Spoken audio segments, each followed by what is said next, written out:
నమస్కారం friends. So నేను పెట్టిన టైటిల్ ప్రకారం ఇది మన తెలంగాణలోని ఏది మనకు శాత కాదు, మనకు పని శాత కాదు, లేకపోతే మనము తాగుబోతులం అని ఒక ఏమంటారు ఒక రాంగ్ పర్సెప్షన్, అంటే ప్రజల లోపల ఒక తప్పుడు సంకేతాలను పంపించే ప్రయత్నం చేస్తున్నారు. బతుకు తెరువు లేక, వాళ్ళ దగ్గర భద్రత లేక, బతుకు తెరువు లేక, అంటే అది ఎవరైనా సరే, ఓకే, అర్థమైందా? అసలు బీహార్ వాళ్ళు కావచ్చు, యూపీ వాళ్ళు కావచ్చు, ఒరిస్సా వాళ్ళు కావచ్చు, ఆంధ్రప్రదేశ్లో ఏపీ నుంచి కావచ్చు, కర్నూలు నుంచి కావచ్చు, ఇంకో ప్రాంతం నుంచి కావచ్చు, లేదు అంటే గుజరాత్ రాజస్థాన్ నుంచి కావచ్చు, వాళ్ళకి బతుకు తెరువు లేక, ఆడ తినడానికి తిండి దొరకక, కనీస వాళ్ళ అవసరాలు తీర్చుకునే స్థాయి లేక, ఓకే, ఇక్కడికి వచ్చినవాడు వాడు ఇవాళ మనని ఏది ఎక్కిరిస్తుండు లేదా ఎడ్డిస్తున్నాడు. అంటే వానికంటే మనం వానికి పైసలు ఇచ్చే స్థానంలో ఉన్నాం. మనకు శాతగానం దగ్గరికి ఎందుకు వచ్చిండాడు? ఇప్పుడు సింపుల్, వాని దగ్గర లేక బతకడానికి వచ్చాడు. మనం వాని దగ్గర పోతలేం, గుజరాత్కి పోతలేం, రాజస్థాన్ పోతలేం, ఏపీకి పోతలేం, ఒడిస్సాకి పోతలేం, ఇంకో మనకంటే ఇంకా మంచిగా ఉన్నటువంటి ఇది లేబర్ వాళ్ళు అయితేనేమో ఈ యొక్క కన్స్ట్రక్షన్ ఎక్కువగా ఉండే ఈ యొక్క మిడిల్ ఈస్ట్ కంట్రీస్, ఎందుకంటే వాళ్ళు ఈ ట్రెడిషనల్ నుంచి వాళ్ళు మోర్ ఆల్టర్నేటివ్, పెట్రోల్ ఎప్పుడో ఒక రోజు అయిపోతుంది కాబట్టి, పెట్రోలియం ప్రోడక్ట్స్ భూమిలోకి వెళ్ళి వచ్చేది అయిపోతుంది కాబట్టి వాళ్ళ ఎకానమీని ఆ పెట్రోలియం మీద డిపెండెంట్ కాకుండా దాన్ని డిఫరెంట్గా ఎక్స్పాండ్ చేస్తూ కన్స్ట్రక్షన్ చాలా చేస్తున్నారు. ఇది ముఖ్యంగా దుబాయ్ ఆల్రెడీ అయిపోయింది.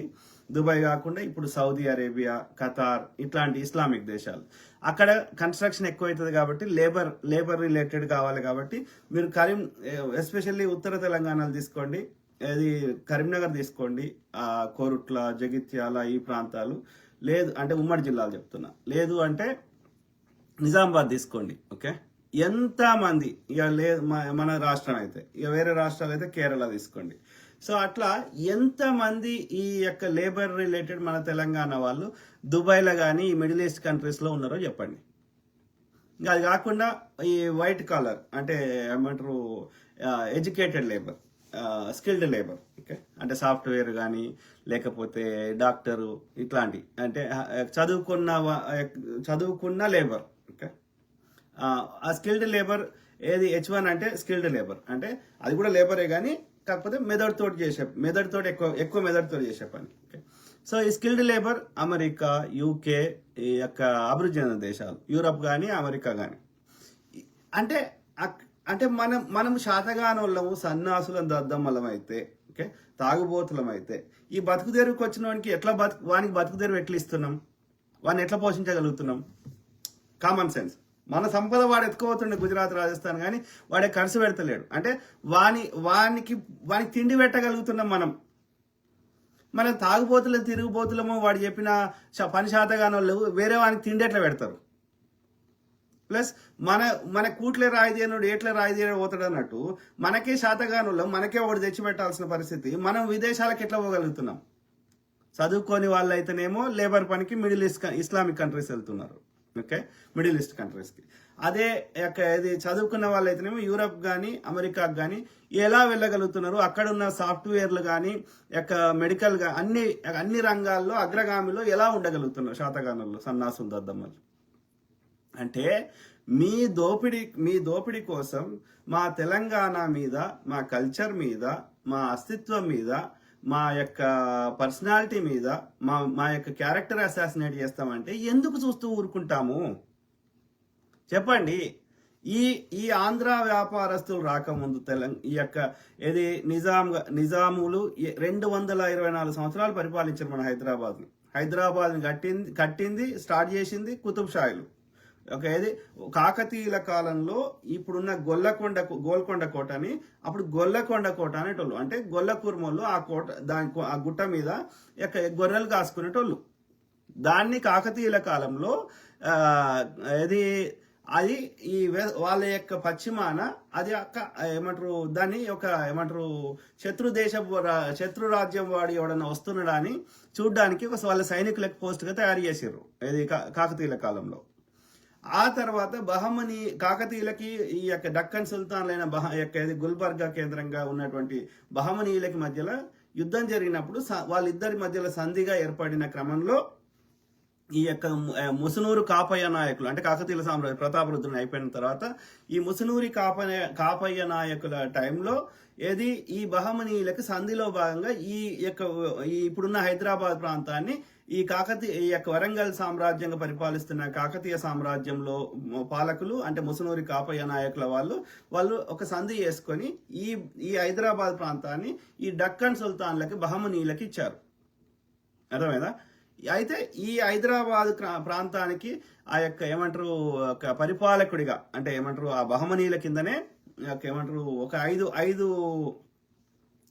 చిన్న చిన్న అంటే ఇప్పుడు ఎగ్జాంపుల్ మొఘళ్ళ కాలంలో సుబాలు అనేటోళ్ళు వాళ్ళు పరిపాలన కోసం విభజించుకున్నారు. జిల్లాలు ఎట్లా ఉంటాయో అట్లా విభజించుకున్నారు ఒక్కొక్క ప్రాంతాన్ని. సో అట్లా ఈ హైదరాబాద్ అనే సుబాకి ఎవరిని ఈ కులీ కుతుబ్ షాని ఏమంటారు పరిపాలకుడిగా చేశారు. అర్థమైందా? సో ఆ తర్వాత ఆ యొక్క బహమనీయుల సామ్రాజ్యం విచ్ఛిన్నమైన తర్వాత అప్పుడు ఈ యొక్క ఐదుగురు స్వతంత్రాన్ని ప్రకటించుకున్నారు.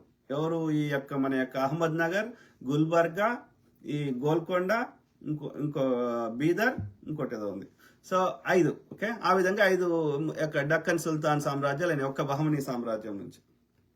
సో అయితే ఇక్కడ చెప్పదలుచుకుంది ఏంటంటే ఈ హైదరాబాద్ నగరాన్ని నిర్మించింది కుతుబ్ షాహీలు అయితే ఇలా ట్యాంక్ బండ్ అంటున్నాం. ఆ ట్యాంక్ బండ్ని కానీ ఆ యొక్క హుస్సేన్ సాగర్ గారిని నిర్మించింది ఎవరు? కుతుబ్ షాహీలు. చార్మినార్ నిర్మించింది ఎవరు? కుతుబ్ షాహీలు. అర్థమైందా? సో వాళ్ళు స్టార్ట్ చేసింది మక్కా మసీద్ని స్టార్ట్ చేసింది కుతుబ్ షాహీలు. ఎందుకంటే గోల్కొండ కంజెస్టెడ్ అయిపోయింది, అక్కడ అన్నిటికీ ఇబ్బంది అవుతుండే. సో కాబట్టి సిటీని ఎక్స్పాండ్ చేశారు ఎవరు? కుతుబ్ షాహీలు. తర్వాత కుతుబ్ షాహీలే ఈ మైనింగ్ ఇవన్నీ స్టార్ట్ చేసింది, సంపద సృష్టించింది. సో కుతుబ్ షాహీల కాలంలోనే రామునికి పట్టు వస్త్రాలు యొక్క ముత్యాలు ఇచ్చే సాంప్రదాయం భద్రాచలంలో. ఓకే, అర్థమైందా? ఇప్పుడు ఖమ్మం అంటారు కానీ అప్పుడు ఖమ్మం అనే కాన్సెప్ట్ లేదు, మొత్తం వరంగలే. ఓకే, సో ఆ క్రమంలో ఆ తర్వాత దాన్ని ఇంకో లెవెల్కి తీసుకుపోయింది అసఫ్ జాహీలు లేదా నిజాములు. ఓకే, సో కాబట్టి వాళ్ళు సంపద సృష్టించగలిగారు. వీళ్ళు రాకముందు, ఈ ఆంధ్ర వాళ్ళు రాకముందు, లేకపోతే ఈ యొక్క ఇది ఇప్పుడున్న ఈ చెత్త మార్వాడి గుజరాతీలు రాకముందు మనము ఎట్లా బతికినాం? Secunderabad was the biggest market place, Secunderabad General Bazaar. అవునా కాదా? వీళ్ళొచ్చి అజం జాహీ మిల్స్ కట్టిర్రా వరంగల్. వస్త్రాలు తయారు చేసే ఏది ఆ యొక్క కంపెనీని ఆంధ్ర వాళ్ళు కట్టారా, ఏపీ వాళ్ళు కట్టారా, యూపీ వాళ్ళు కట్టారా, గుజరాత్ వాళ్ళు కట్టారా, రాజస్థాన్ వాళ్ళు కట్టారా? ఒక దేశానికి ఉండాల్సిన అన్ని వ్యవస్థలు మన తెలంగాణలో ఈ బతుకు తెరువు కోసం వచ్చిన వాళ్ళు కట్టిర్రా? మీకు దయచేసి చెప్పండి. 21 రకాల హాస్పిటల్ ఒక్క హైదరాబాద్లోనే. ఓకే, అర్థమైందా? టోరంటి లేదా ఫీవర్ హాస్పిటల్ వీళ్ళు కట్టిర్రా? నిమ్స్ హాస్పిటల్ వీళ్ళు కట్టిర్రా? పైగా ప్యాలెస్లు వీళ్ళు కట్టిర్రా? చెప్పండి. కింగ్ కోటిలో ప్యాలెస్ వీళ్ళు కట్టిర్రా? ఇక్కడ తెలంగాణ బిడ్డలు కాదా? ఏ ఊర్లోకి పోయిన గడీలు వీళ్ళు కట్టిర్రా? You name it. చార్మినార్ వీళ్ళు కట్టిర్రా? అంటే చెప్తే కూడా అతికేటట్టు ఉండాలి కదా. ఆలోచించండి మిత్రుల దయచేసి. ఓకే, అట్లా ఎన్ని ఇండస్ట్రీస్, 100 ఇండస్ట్రీస్, దక్షిణ మధ్య railway, Allwyn watches, Praga tools, Charminar tobacco company, ఇట్లా 100,000 రకాల, సిర్పూర్లో కాగజ్ నగర్లో కాగితాలు తయారు చేసే ఫ్యాక్టరీ, ఆయుధాలు తయారు చేసేది, 4 ఎయిర్పోర్ట్లు ఉండే మన నిజాం కాలంలో. ఇవన్నీ ఒడిగట్టిర్రా? బేగంపేట, హకీంపేట, దుండిగల్, మామునూరు. ఎవడు కట్టిండు? సికింద్రాబాద్ నగరాన్ని నిర్మించింది ఎవడు? ఆంధ్ర వల్ల. అంటే మా హైదరాబాద్ బిర్యానీ ప్రపంచంలో ఫేమస్, ఆంధ్రాలో వచ్చి మాకు బువ్వ దినుడు నేర్పినరా అని అంటాడు పవన్ కళ్యాణ్. అంటే ఎంత ఘోరంగా మమ్మల్ని అవమానిస్తున్నారా మా రాష్ట్రానికి వచ్చి. ఇది నైజాంలది, ఇక్కడ ఉర్దూ మాట్లాడతారని ఎవడు వచ్చేటోడు కాదు ఈ పాడుకోను. నిజాం బ్రిటిష్ వాళ్ళు 1909లో ఒక ఢిల్లీ దర్బార్ అని నిర్వహించారు. అందులో ఫస్ట్ 21 గన్ సెల్యూట్ చేసింది మన నిజాం గారికి. ఆయన టైటిల్ హీజ్ హైనెస్ అని ఉంటుంది, హెచ్ఎస్ అని ఉంటుంది. ఓకే, అర్థమైందా? ఎందుకంటే ఆయన సైన్ చేయకపోతుండే, సైన్ చేయాల్సి వచ్చింది. అందరు చేసారు సంస్థానాలలో, ఈయన కూడా చేయాల్సి వచ్చింది. ఈయన చేయకపోతుండే, ఈయన ఫస్ట్ చేసిండు. ఎందుకంటే ఆడ మైసూరోడు టిప్పు సుల్తాన్, ఈడు ఈ యొక్క మరాఠీ వాడు, ఇద్దరు ఇబ్బంది పెట్టుడే. వానికి మన నిజాం గారికి బలమైన ఆర్మీ లేదు కాబట్టి వాళ్ళిద్దరు వచ్చి దండయాత్ర చేసి ఓడించి మన నిజాంని ఎప్పుడు కప్పం కట్టమని ఇష్టం ఉన్నట్టు ఎత్తుకుపోయారు, సంపద ఎత్తుకుపోయేవారు, అట్లనే శిస్తు కట్టమనేవారు. ఇద్దరికి ఎందుకురా కట్టడం అని చెప్పి ఒక బ్రిటిష్ అని కడదామని కట్టాడు, స్టార్ట్ చేసాడు. సైన్య సహకారం కింద ఫస్ట్ సైన్ చేసింది నిజాం గారు. సో నోట్లు తయారు చేసేది, ఆయుధాలు తయారు చేసేది స్టేట్ బ్యాంక్ ఆఫ్ హైదరాబాద్, ఇట్లా చెప్పుకుంటూ పోతే ఒక వందల వేల సంస్థలు, ఆర్గనైజేషన్స్, ఇన్స్టిట్యూషన్స్ ఎవరు కట్టిర్రు? తెలంగాణ బిడ్డలు కట్టిర్రు. అర్థమైందా? మేము తాగుబోతులం అయితే గివన్నీ ఎట్లయితే సాధ్యం రా? తాగుబోతులం అయితే తాగి పడతాం.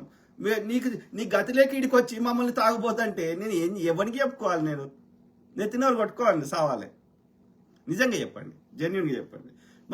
మరి తాగుతుంటే మరి పొద్దుగాలెత్తే వ్యవసాయం ఓడి చేస్తున్నాడు.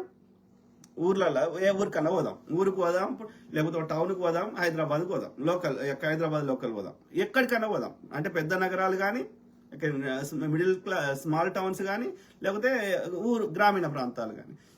ఒక గ్రామీణ ప్రాంతం పోతే మెజారిటీ ప్రజలు వ్యవసాయం చేసుకుంటారు, లేదంటే చేతి వృత్తుల వారు ఉంటారు. వాళ్ళు పొద్దుగాలు లేచి తాగుతుంటే మరి ఎవడు వ్యవసాయం చేస్తున్నాడు? ఎవడు దున్నుతున్నాడు? ఎవడు నారు తీస్తున్నాడు? ఎవడు పంట కుప్పకేస్తున్నాడు? ఎవడు పత్తేర పోతున్నాడు? ఎవడు నాట్లు వేస్తున్నారు? దయచేసి చెప్పాలి. ఎవరు వర్షం తొలకరి చినుకులు రాగానే ఎవరు పోయి దున్నుతున్నారు? ఎవడు వీళ్ళు చేస్తుర్రా? ఇప్పుడైనా, గతంలో అయినా, ఎప్పుడైనా ఎవరు చేస్తున్నారు? తెలంగాణ బిడ్డలు కాదా? పొద్దుగాల లేచి నేను చిన్నప్పుడు గ్రామాల్లో లేచినప్పుడు ఏది పొద్దుగాల ఏమైనా ఇంటి ముందటికి వెళ్ళి అదే గొర్రెలో బర్రెలో ఏదో ఒకటి తీసుకొని పోయేటోళ్ళు ఏదో 6 గంటల లోపలనే. ఇంకా బాగా ఇక్కడ అప్పుడు కరెంటు ఇట్లా వచ్చేది పోయేది కాబట్టి పొద్దుగాల 4 గంటలకు లేచి కరెంటు మోటార్ వేసి వచ్చేటోళ్ళు. తాకుంటే కూర్చొని ఇవన్నీ ఎట్లా చేస్తారా? వాళ్ళని అడుగుతున్నా, వాడు ఎవడైతే పిచ్చి కామెంట్లు పెట్టేవాళ్ళు. అంటే ఏది పడితే అది మాట్లాడుతా అంటే ఎట్లా చెల్లుతుంది? అట్లా చేతి వృత్తుల వారు వాళ్ళ పని వాళ్ళు గ్రామీణ ప్రాంతాల్లో జప్పనం అంటారు, జప్పనలు వేస్తారు. అంటే 7-8 కాగానే సూర్యుడితోటే పని. సూర్యుడు పొద్దుగానే అంటే సూర్యుడు వెళ్ళిపోగానే ఒక 7-8-9 ఓకే పండుకునేటోళ్ళు. ఇప్పుడు కరెంట్ వచ్చి బిల్డింగ్ కట్టుకున్నాక తేడా అయిందేమో కానీ ఏది ఏమైనా జపనం ఆడుకుంటారు, జపనలు వేస్తారు గ్రామీణ ప్రాంతాల్లో. సో అట్లా 4 గంటలకు లేచి వాళ్ళ పనులు వాళ్ళు చేసుకుంటారు. వందల వేల మంది ఉన్నారు, లక్షల మంది ఉన్నారు. అర్థమైందా? ఇప్పుడు సాకలాము ఉన్నది అనుకుందాం ఊర్లో, ఏం చేస్తుంది ఆమె? లేదా పని మనిషి ఉన్నది, ఏం చేస్తుంది? ఇప్పుడు మా సిద్దిపేటలో మా ఇంటికి పని మనిషి వస్తుంది పొద్దుగాల. ఆమె ఎప్పుడు లేస్తుంది? 4 గంటలకు లేస్తుంది.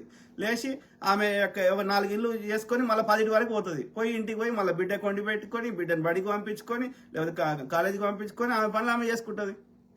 ఆమె అట్లా పాలు పోస్ట్ ఆయన ఎప్పుడు లేస్తాడు? 4 గంటలకు లేచి పాలు వెండి అన్ని ఇండ్లలో పోసి మళ్ళీ 10-11 పోతాడు. రైతులు నిన్న రాత్రి ఏది ఊర్లలో ఏమన్నా రైతు బజార్ పోయినాం అనుకో, రైతులు వచ్చి ఆడ పెట్టుకుంటారు. నిన్న సాయంత్రం తెంపినాయి, పొద్దుగాల లేచి మళ్ళీ 11-12 వరకు అమ్ముకొని పోతారు. ఎప్పుడు వస్తారు వాళ్ళు? 6 గంటల లోపల ఆడ దిగుతారు రైతు బజార్కి, అన్ని ఇది ఫ్రెష్ కూరగాయలు పట్టుకొని. సో ఇట్లా ఎవరి వృత్తుల వాళ్ళు పొద్దుగా లేస్తే, ఇప్పుడు చూద్దాం తెలంగాణలో టిఫిన్ లేకపోతే హైదరాబాద్లో అయినా సరే టిఫిన్ బండి ఆయన ఎప్పుడు పెట్టుకుంటాడా? పొద్దుగాల 4 ఇడ్లీలు ఎత్తాడు ఆయన, పొద్దుకే నానబెట్టుకుంటాడు అన్ని ఆయనకు కావాల్సిన సామాగ్రి అంతా. పొద్దుగాల 5 గంటలకు పోయే వరకే నీకు ఆడ షాయి ఉంటుంది, ఆడ ఇడ్లీలు ఎత్తనే ఉంటాడు ఆయన. ఇట్లా ఎవరి వృత్తుల వాళ్ళు పొద్దుగాల 4 గంటలకు లేచి వాళ్ళ డే టు డే వాళ్ళ పనులు చేసుకుంటారు. మళ్ళీ రాత్రి 9-10 దాకా పొద్దంతా కష్టపడితే రాత్రి పూట కొంచెం రిలాక్స్ అయ్యేదాన్ని, నిద్ర పడుతుందని కొంతమంది 1-2 పెగ్గులు వేసుకుంటారు కావచ్చు. దానికి వాళ్ళు డే టైంలో వాళ్ళ పని డిస్టర్బ్ చేసుకుంటారా? వాళ్ళు తాగి అంటే వీడు వచ్చేసి ఈ మార్వాడోడో, ఈ ఏపీ ఓడో, ఇంకోటి వచ్చి వాని బో పెడుతుండా, వాని కుటుంబాన్ని పోషిస్తుండా, వాని బిడ్డలకి కాలేజ్ ఫీజులు కడుతుండా? ఎవరిని బతికేరు వాడు చూసుకుంటాడు కదా. ఎవడు తాగుపోతుంటాడు మోస్ట్లీ వాడు లవ్ ఫెయిల్యూర్ అయినోడో, వాడు భార్యాభర్తలు బగ్గా గొడవలు పడుతున్నోళ్ళు, వాళ్ళకి మెంటల్ స్ట్రెస్ని ఎట్లా కోపప్ చేయాలో తెలియనోడు ఎవడో ఒకడు తాగుతాడు కావచ్చు. అది అంతటి ఉన్నారు. అది ప్రాంతానికి ఏం సంబంధం? అంటే 100 మందిలో ఒక్కటి రెండు చూపెట్టి వాడిని అంటారా? మీరు వచ్చి ఇదే చంద్రబాబు నాయుడు వచ్చిన కొడుకు వచ్చి మీరు వచ్చి ఏం చేస్తున్నారు? ఈడ ఫస్ట్ మా భూములు కబ్జా పెడుతున్నారు, భూములన్నీ దెంకబోతున్నారు. ఓకే, అది లక్షల ఎకరాల భూములు, బంజారాయిల్స్, విబుల్స్ మీరు నిజంగా పైసలు ఇచ్చి కొన్నారా? సినిమా మహేష్ బాబుకి రాసిచ్చినాయి, నరేష్ బాబుకి రాసిచ్చినాయి, ఇంకో వెంకటేష్ బాబుకి రాసిచ్చినాయి. మీరు నిజంగా ఏది మీరు అధికారంలో ఉండి అన్ని కంపెనీ పెడతామని అన్ని గుంజేసుకున్నారు. అప్పుడు ఇప్పుడు అంత మోసమే. ఈ రాజకీయ నాయకులు ఎందుకు మీకు సహకరిస్తున్నారు? మీకు దోష పెడితే మీరు వానికి వాటాలు ఇస్తారు కాబట్టి నష్టం ఎవరికి అవుతుంది? తెలంగాణ బిడ్డలకి. మరి ఈ తెలంగాణ ఎవరి కోసము ఎవరి వల్ల ఇది నిర్మితమైంది అంటే ఎంత అబ్యూజ్ చేస్తున్నారు అనేది మనం గమనించాలి మిత్రులారా. ఓకే, అట్లా ఏది మనకి పని శాత కాదంట. ఎంత లేకి మాటలు అంటే, ఇప్పుడు కొన్ని బిజినెస్ అవర్స్ ఉంటాయి, వర్క్ లైఫ్ బ్యాలెన్స్ అంటారు. అంటే ఏమర్థం? పని చేసేటప్పుడు పని చేయాలరా, మిగిలినప్పుడు ఎంజాయ్ చేసేటప్పుడు ఎంజాయ్ చేయాలి, ఫ్యామిలీతో టైం గడిపేటప్పుడు ఫ్యామిలీతో టైం గడపాలి. అది correct method. That is the work life balance అంటారు. అమెరికాలో అయినా, ఎక్కడైనా, ఐటీలో అయినా, ఇంకో దగ్గర అయినా, డాక్టర్ అయినా, ఇంకోడైనా, వాడు డాక్టర్ చేసేటప్పుడు డాక్టర్ చేయి, మిగిలిన టైంలో మళ్ళీ డాక్టర్ చేస్తా అంటే పని చేసి చచ్చిపోతా అంటే what is the use of that life? ఏం చేసుకుంటావు? పైసలు సంపాదించి ఏం చేసుకుంటావు? చచ్చిపోయేవాడు తీసుకోవం కదా, రైట్? మన అవసరాలు తీరినాక ఉంటే ఎవరైనా పోరగాళ్ళకి ఇచ్చిపోతాం, అంతేగాని ఈ పొద్దంతా పని చేసి చచ్చిపోతే ఏమవుతుందిరా? ప్లస్ రెండోది, శరీరానికి ఇప్పుడు 8 అవర్స్, ఇప్పుడు అమెరికాలో 40 అవర్సే ఉంటుంది. ఇప్పుడు లేబర్ డే సెలబ్రేట్ చేసుకుంటారు, లేకపోతే అదేంది ఉమెన్స్ డే సెలబ్రేట్ చేసుకుంటారు, ఇంకోటి సెలబ్రేట్ చేసుకుంటారు. ఎందుకు చేసుకుంటారు? అరే పని చేసేవాడు పని చేయాలరా, మిగతా అప్పుడు శరీరానికి కొంత మనసుకి ఎంటర్టైన్మెంట్ కావాలి, శరీరానికి ఏమంటారు కొంత రెస్ట్ కూడా కావాలి. అప్పుడు మనిషి బ్యాలెన్స్డ్గా ఉంటుంది లైఫ్ అనేది. ఆ ఉద్దేశంలో ఇప్పుడు అమెరికాలో వారానికి 40 గంటలే ఉంటుంది, 2 డేస్ వీకెండ్ ఉంటుంది, రోజుకి 8 గంటలు పని చేయాలి, 2 గంటలు పోవడానికి ట్రావెలింగ్ ఇంకోటి అవుతుంది కావచ్చు. అంటే 8 నుంచి 10 గంటల కంటే ఎక్కువ పని చేయకూడదు. అర్థమైందా? సో వీడు పొద్దుగాల 6 గంటలు లేచి మళ్ళీ 12-1 దాకా ఉంచుతా అంటే రాత్రి తప్పది. అంటే నీకు వర్క్ ఎథిక్స్ తెలియదు. ఎమర్జెన్సీ ఉన్నాయి తప్ప, ఎమర్జెన్సీ హాస్పిటల్స్, ఎమర్జెన్సీ అంటే అది ఆ టైం లేకపోతే మనకు కష్టమవుతుంది అన్నది తప్ప మిగిలిన అన్ని కూడా ఏది ఒక పర్టికులర్ టైం పాటించాలి. ఇప్పుడు మాది సిద్దిపేట. సో సిద్దిపేటలో నువ్వు 11 లోపల పోతే ఏమంటారు కిరాణా షాప్ కానీ, కిరాణా షాప్ చెప్పని చెప్తారు కానీ ఏది వస్త్రాలది ఏమంటారు బట్టల దుకాణాలు ఏది 10 తర్వాతనే తెరుస్తారు, 11 అవుతుంది. తర్వాత ఈ స్టీల్ సామాన్ల షాపులు మెయిన్ అంటే అర్జెంట్ లేని ఎమర్జెన్సీ గ్రాసరీ తప్ప, కిరాణా షాపులు తప్ప మిగిలిన అన్ని కూడా 10 కంటే ముందు తెరవరు. ఎందుకని? వానికి పిల్లలు ఉంటారు, పొరగాళ్ళు బడికి పంపించడం ఉంటుంది, వానికి ఏదో ఒక పని ఉంటుంది ఇంటికాడ. ఓకే, వాళ్ళు తయారవడం ఉంటుంది, గడ్డం గీక్కుడు ఉంటుంది, ఏదో ఒక పని ఉంటుంది ఇంట్లో. ఓకే, అది కాకుండా ఇప్పుడు కస్టమర్ ఎప్పుడు వస్తాడు?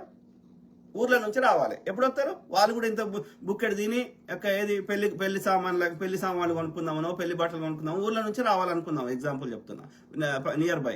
ఎప్పుడు వస్తారు వాళ్ళు? అన్ని పనులు చేసుకొని ఆ బస్ ఎక్కో, లేకపోతే ఆటో ఎక్కో, ఇంకోటి ఎక్కో వచ్చే వరకు 10-11 అవుతుంది ఈజీగా. కాబట్టి ఆ టైము ఆ 11 లోపల వేరే పనులు ఉన్నాయి కదా, పర్సనల్ పనులు చేసుకోవాల్సి ఉన్నాయి కదా. సో 10-11 షాప్ తెరుపుతారు. మళ్ళీ 10కి 7-9 7కి చాలా మంది మూసుకుంటారు, లేదంటే 9కి మూస్తారు. 10 తర్వాత ఇక భార్యతో టైం గడుపు, ఇక ఇంత తిని అవసరమైతే ఒక పెగ్ చేసుకో. This is the normal, very normal. దీన్ని కూడా తప్పు వాడతా అంటే ఎట్లా రా అయ్యా?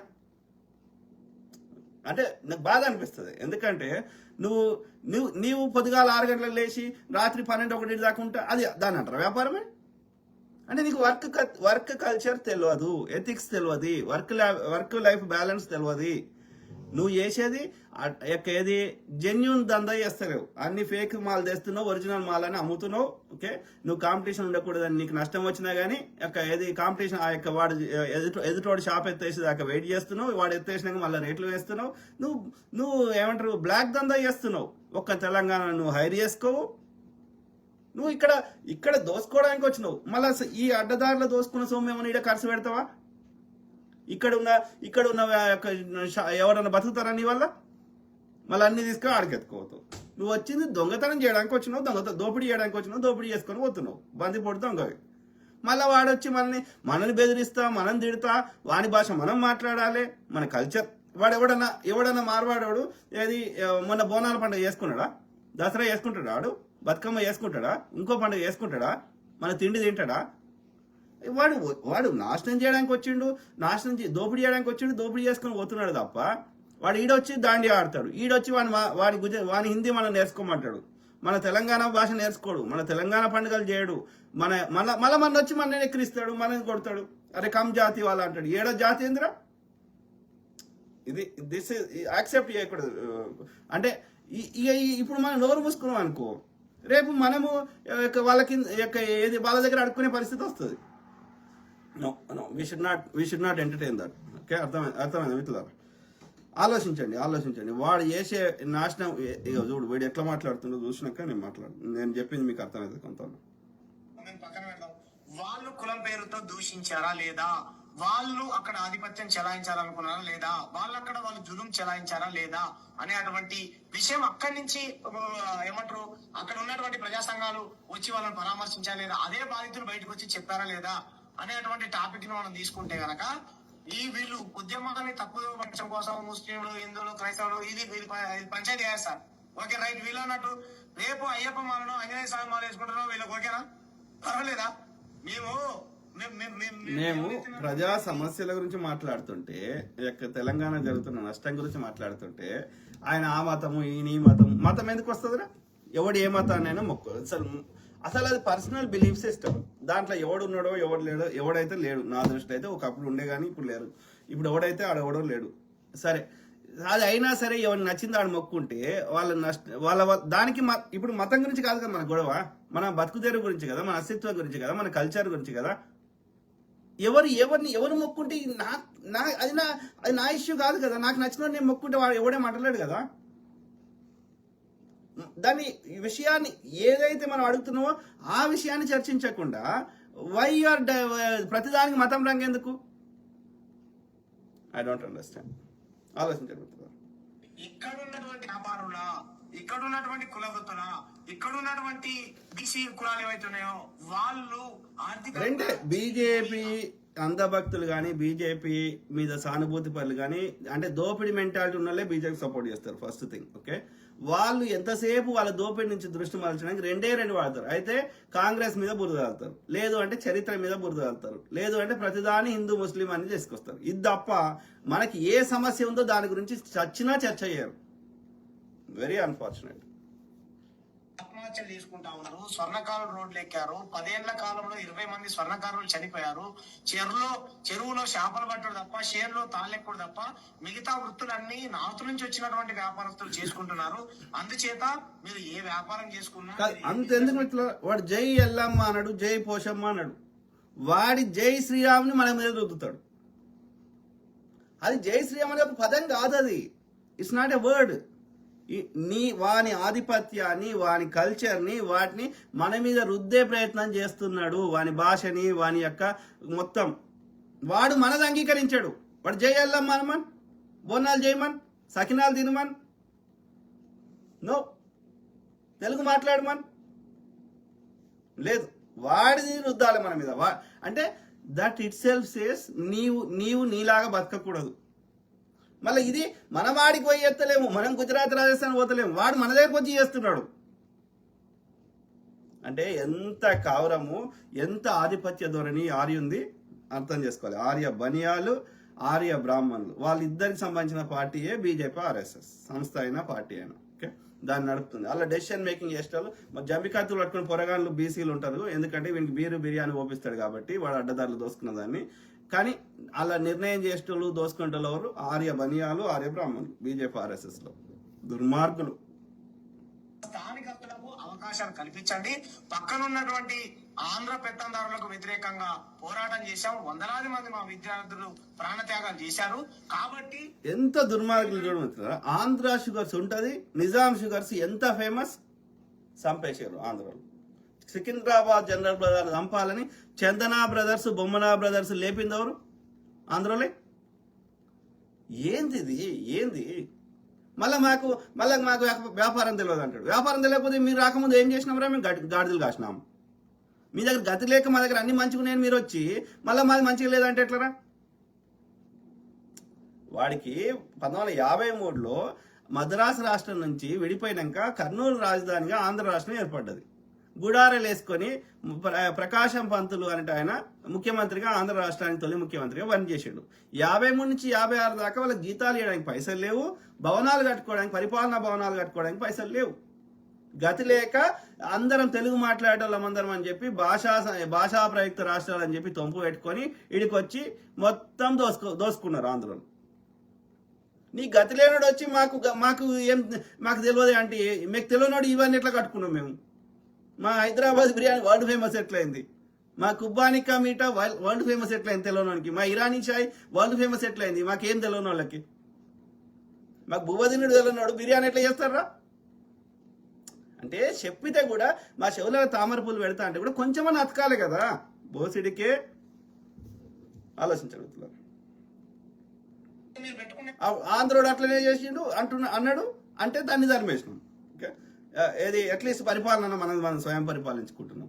ఇక ఇప్పుడు మార్వాడు తయారైండు. ఈ దోపిడీదారులు మాత్రమే దోస్తులు అవుతారు. ఈ బీజేపీ మార్వాడోడు, బీజేపీ గుజరాత్, రాజస్థాన్, ఈ బీజేపీ యొక్క ఈడ ఆంధ్రాలో ఉన్న పెట్టుబడిదారులు, ఆంధ్రాలో ఉన్న సామాన్యులు మంచిగానే ఉన్నారు అంటే వాళ్ళ మైండ్ సెట్, ఆలోచన విధానం.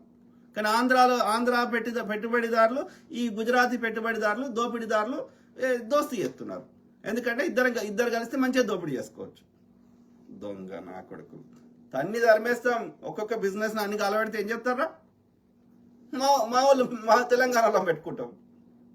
అదే ఖాళీ ఉంటాయి కదా, ఆ అవసరాలు అయితే ఉంటాయి కదా. ఇప్పుడు నీ టీవీ స్టేషన్ కలబెట్టినుకో మా తెలంగాణలో పెట్టుకుంటాడు టీవీ స్టేషన్. ఆడదాకా తెచ్చుకోకండి బిడ్డ. ఇది కొత్త ఏం కాదు. ఇప్పుడు ట్రంప్ అదే అంటున్నాడు. ఆడ ముంబైలో బాల్ ఠాకరే ఏం చేసిండు? ఒక్కొక్కరిని బీహార్ వాడిని, యూపీ వాడిని, ఈ మార్వాడ్ వాడిని ఒక్కొక్కరిని తన్ని ధర్మేలే. లుంగి ఉటావో పుంగి బజావో అన్నాడు కదా రాజ్ ఠాకరే, ఉద్ధవ్ ఠాకరే. ఒక్కుంటారా? నువ్వు మా బతకడానికి వచ్చినప్పుడు మా ఎకానమీకి ఇక్కడ ఉన్న ప్రజలకి వాళ్ళ బతుకులు యొక్క అభివృద్ధికి అన్నిటికీ హెల్ప్ అయ్యే విధంగా ఉంటే ఏది ఫోన్ రే అనుకుంటారు, ఏదో చూస్తున్నాడు పోతారు. వెనకట ఏదో ఒక స్వీట్ షాప్ ఏదో ఊర్లలో పెట్టుకున్నావు, నువ్వు చేసే స్వీట్లు ఇక్కడ తెలంగాణలో చేయరు, తెలంగాణలో చేసేటి డిఫరెంట్ ఉంటాయి, మన యొక్క టిపికల్ యొక్క అథెంటిక్ ఉంటాయి. కాబట్టి ఏదో పెట్టుకున్నాడంటే ఏదో స్వీట్ షాపులు పోతే లేరా అని వదిలేసారు. ఓకే, కానీ ఇప్పుడు అన్ని వ్యాపారాల యొక్క నువ్వు వేలు పెట్టి కాలు పెట్టి ఇక్కడ వ్యాపారస్తులను సంకనాకించుకుంటా మీరు తాగుబోతులు తిరుగుబోతులు అంటే గుద్ద మీద అన్నారు.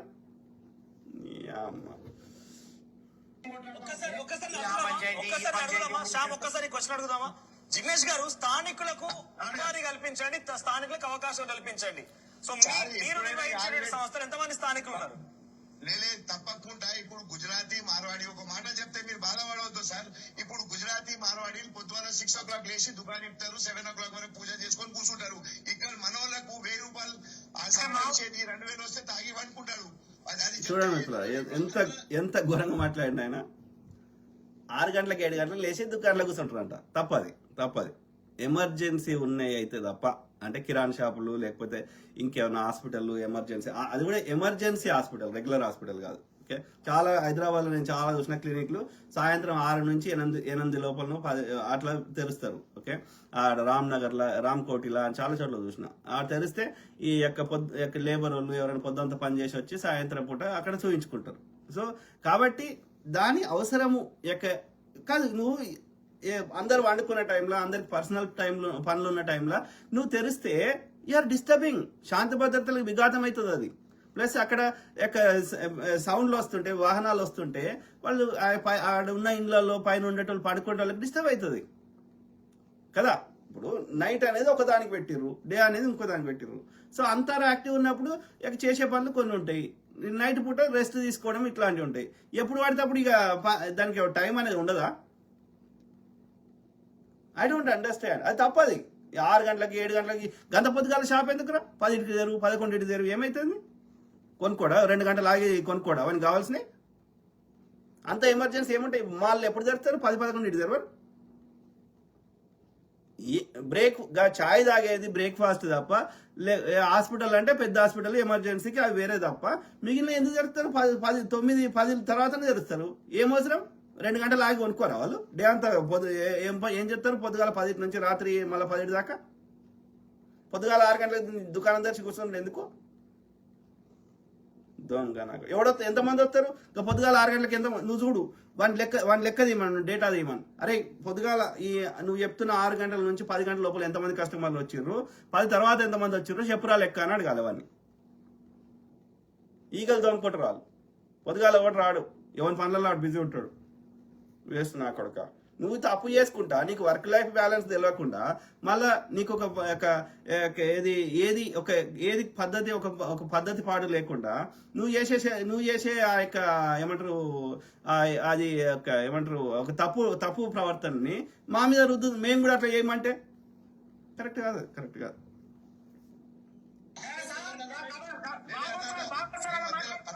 ఆంధ్ర తెలంగాణనే మాట్లాడతా. ఆంధ్ర ఇప్పుడు కన్స్ట్రక్షన్ ఇనని అన్న ప్లీజ్. ఆంధ్ర కన్స్ట్రక్షన్ చేసేటప్పుడు ఆంధ్ర లేబర్ వెనక్కి తీసుకోవాలి సార్. సార్ మీరు వెనక్కి తీసుకోవాలి అంటే తెలంగాణ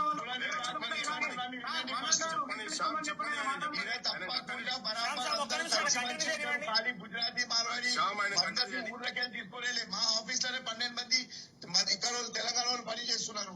చూడండి మిత్రులారా, దయచేసి ఈయన చెప్తున్నట్టు ప్రతి మార్వాడి షాప్ అండి, ఓకే, అది హైదరాబాద్లో అయినా సరే ఊర్లలో అయినా సరే పోయి ఎంతమంది తెలంగాణ వాళ్ళు పనిచేస్తారో ఒక్కసారి లెక్క పెట్టండి. ఈయన చెప్తుంది కరెక్టా లేదా అన్ని బయటపడతాయి. అన్ని అబద్ధాలు. ప్రతి స్వీట్ షాప్లో పనిచేసేది మళ్ళీ అక్కడి నుంచి పోరగాళ్ళని తీసుకొని వస్తారు. నువ్వు ఎక్కడైనా తీసుకో, ఏ షాప్ అన్నా తీసుకో, పచ్చి అబద్ధాలు. అంటే వాళ్ళ షాపులలో ఊడ్చేటోటి కూడా మనల్ని పెట్టుకోరు. Same thing Ramoji film city వండి, ఈ టీవీ స్టేషన్ వండి ఆంధ్రలో, ఈ యొక్క పెద్ద కార్పొరేట్ హాస్పిటల్ వండి ఆంధ్రలో ఊడ్చేటోడు తుడిచినా కూడా వాళ్ళ ఆంధ్ర నుంచి తీసుకొస్తాడు. అరే అమ్మ మరి మా తెలంగాణలో ఎందుకున్నారా? నీకు ఎందుకు సబ్సిడీలు ఇవ్వాలి, రాయితీలు ఇవ్వాలి, నీకు ఎందుకు భూమి ఇవ్వాలి? ఇక్కడ వాళ్ళని హైర్ చేసుకుంటే ఇక్కడ ఎకానమీ ఇంప్రూవ్ అవుతుంది, ఇక్కడ ఉన్న వాళ్ళకి పని దొరుకుతుంది అనే కదరా. అందరు కలిసి ట్యాక్సులు కడితే గవర్నమెంట్ కూడా డబ్బులు వస్తాయని కదా, వస్తే మన దేశాన్ని మన ప్రాంతాన్ని అభివృద్ధి చేసుకోవచ్చు అని కదా. ఇక్కడ అన్ని లాభాలు తీసుకుంటూ ఒక్క ఊడ్చేటోడు తుడిచేటోడు కూడా పనికి రాడా? నాకు తెలివితేటలు అంటే మీకే పెట్టిండు, దొంగ తెలివితేటలు, దోపిడీ తెలివితేటలు అనుకుందాం. ఊడ్చేటోడు తుడిచేటోడు కూడా మా తెలంగాణ పనికి రాడా? Very unfortunate. అలా ఏం బ్రెయిన్ అవసరం లేదు కదా. అంటే వానికి ఈ ప్రాంతం మీద ప్రేమ లేదు. తెలంగాణలో బాగుపడితే వాళ్ళకి కడుపులో వాళ్ళ కడుపు ఇట్లా మసులుతుంటుంది అన్నట్టు. మరి తెలంగాణలో మీద అంత ఏమంటారు ప్రేమ లేనప్పుడు తెలంగాణలో పైసలు ఎందుకురా మీకు? తెలంగాణలో మీ దగ్గర వస్తువులు కొనుక్కుంటే ఎందుకు మీకు ఆ పైసలు? వద్దు కదా. మీరు అన్నీ చేసుకోరు, మీరు ఏపీలో చేసుకోరు వ్యాపారం, మీరు మీ యొక్క గుజరాత్ రాజస్థాన్లో చేసుకోరు. మా పైసలు మీకెందుకు? మీరు లేకపోతే మేము తినకుండా చచ్చిపోతామేమో చూద్దాం. మీరు రాకముందు మేము గతి లేకుండా బతికినాం కదా. నీకు దోపిడీ కోసం వచ్చి నీతి వాక్యాలు చెప్తా అంటే తంతరు పట్టుకొని ఢిల్లీలో పోయి కూర్చున్నాం జంతర్ మంతర్లా. మేము ఎందుకు గుజరాత్ లోకి ఏం అవసరం? బంక కూర్చున్నావు. ఏడ కూర్చున్నావురా? తెలంగాణ కోసం అంటే మార్వాడు కొట్లాడిండంట. ఎవరికి రాయితూ చెప్తున్నారు. చెప్తే 1% బతకాలి కదరా. ఎవడున్నాడు? తెలంగాణ ఉద్యమంలో ఇల్లు రోడ్ల మీదకి వచ్చి కూర్చున్నారు మిత్రులారా, కొట్లాడినారు. శ్రీకాంతాచారి కాల పెట్టుకున్నాడు, ఇంకో ఆయన కాల పెట్టుకున్నాడు, యాదయ్య కాల పెట్టుకున్నాడు, లేకపోతే ఇంకో ఆయన చేసిండు. తెలంగాణ బిడ్డలు కొట్లాడిర్రు. ఈడు మార్వాడు వచ్చి కొట్లాడినాడు. ఈడబ్ల్యూఎస్ కింద 10% రిజర్వేషన్ 1% ఉన్నోనికి ఇస్తే నోరు తెరుతుర్రా? ఏ ప్రజా సమస్య మీద ఏనాడు ఏ మార్వాడోడు వచ్చి రోడ్ల మీద కూర్చున్నాడో మీకు చెప్తే మీ కాళ్ళు మొక్తా, మీ కాళ్ళు కడిగి నెత్తి మీద చల్లుకుంటా. వాడు ఎక్కడ ప్రజా సమస్యలు ఉండడు. ఎంత దొరుకుతుందో దోపిడీ చేస్తాడు తప్ప. వాడు వచ్చేసి నేను హైర్ చేస్తున్నా, నేను ఇది చేస్తున్నా, అన్ని పచ్చి అబద్ధాలు. పాటించినాం. గుజరాతీ మార్వాడీలకు దుఃఖం పని చేయమంటే చేయలేదా? మేము తెలంగాణ ఆడంట నువ్వు తెలంగాణ బంద్ పిలుపునిస్తే నువ్వు బంద్ చేయకపోతే నీకు దుకాణం కాలబెడతా అంటే నీ దుకాణాన్ని కాపాడుకోవడం కోసం ఆ ఉద్యమ సమయంలో ఆ భావోద్వేగాలు ఉంటాయి కాబట్టి నీకు తప్పలేదు కాబట్టి నువ్వు బంద్ చేసుకున్నావు. నీకు తెలంగాణ ప్రజల మీద ప్రేమతోటి బంద్ చేసినావరా బోసిడికే? నువ్వు స్వచ్ఛందంగా బంద్ చేసినావరా? లుచ్చనా కొడక. చేయకపోతే కాలబెడతారు, మరి కాలబెట్టరా? అది ఉద్యమ సమయం కాబట్టి నీకు భయంతో నీ ఆస్తిని కాపాడుకోవడానికి బంద్ చేసుకోవాల్సి వచ్చింది బలవంతంగా. నీ స్వచ్ఛందంగా చేసినావరా బోసడికే? పొద్దుగాలు వేస్తే పేకి చెప్తున్నావు. దుకాణం పని చేయమంటే గుజరాతీ మార్వాడి చేయలేదా? మేము చెప్పినామా? చేయకపోతే కాలబెడతారు. యువకులు ఆవేశం నుండి వాళ్ళ శరీరాలను కాలబెట్టుకున్నప్పుడు నీకు షాప్ ఎంతరా? వాళ్ళకి కాలబెడతారు కాబట్టి నువ్వు నీ దోపిడీ సంపాదన కాపాడుకోవడానికి మూసినావు. తెలంగాణ కోసం కాదు, తెలంగాణ ప్రజల కోసం కాదు బోసడికే అన్న అబద్ధాలు చెప్తున్నావు.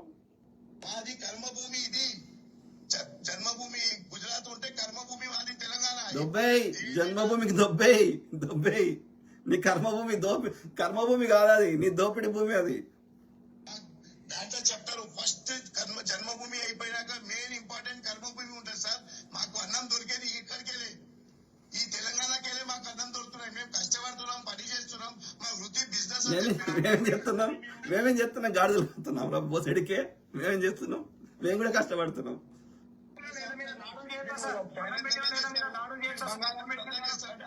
దేవుడు మాకు అట్లా ఇచ్చిండు, వరం ఇచ్చింది కాబట్టి కష్టపడి మేము సంపాదించుకుంటున్నాం. ఏమేం చేస్తున్నాడు? మాకేం చేసిండ్రా దేవుడు?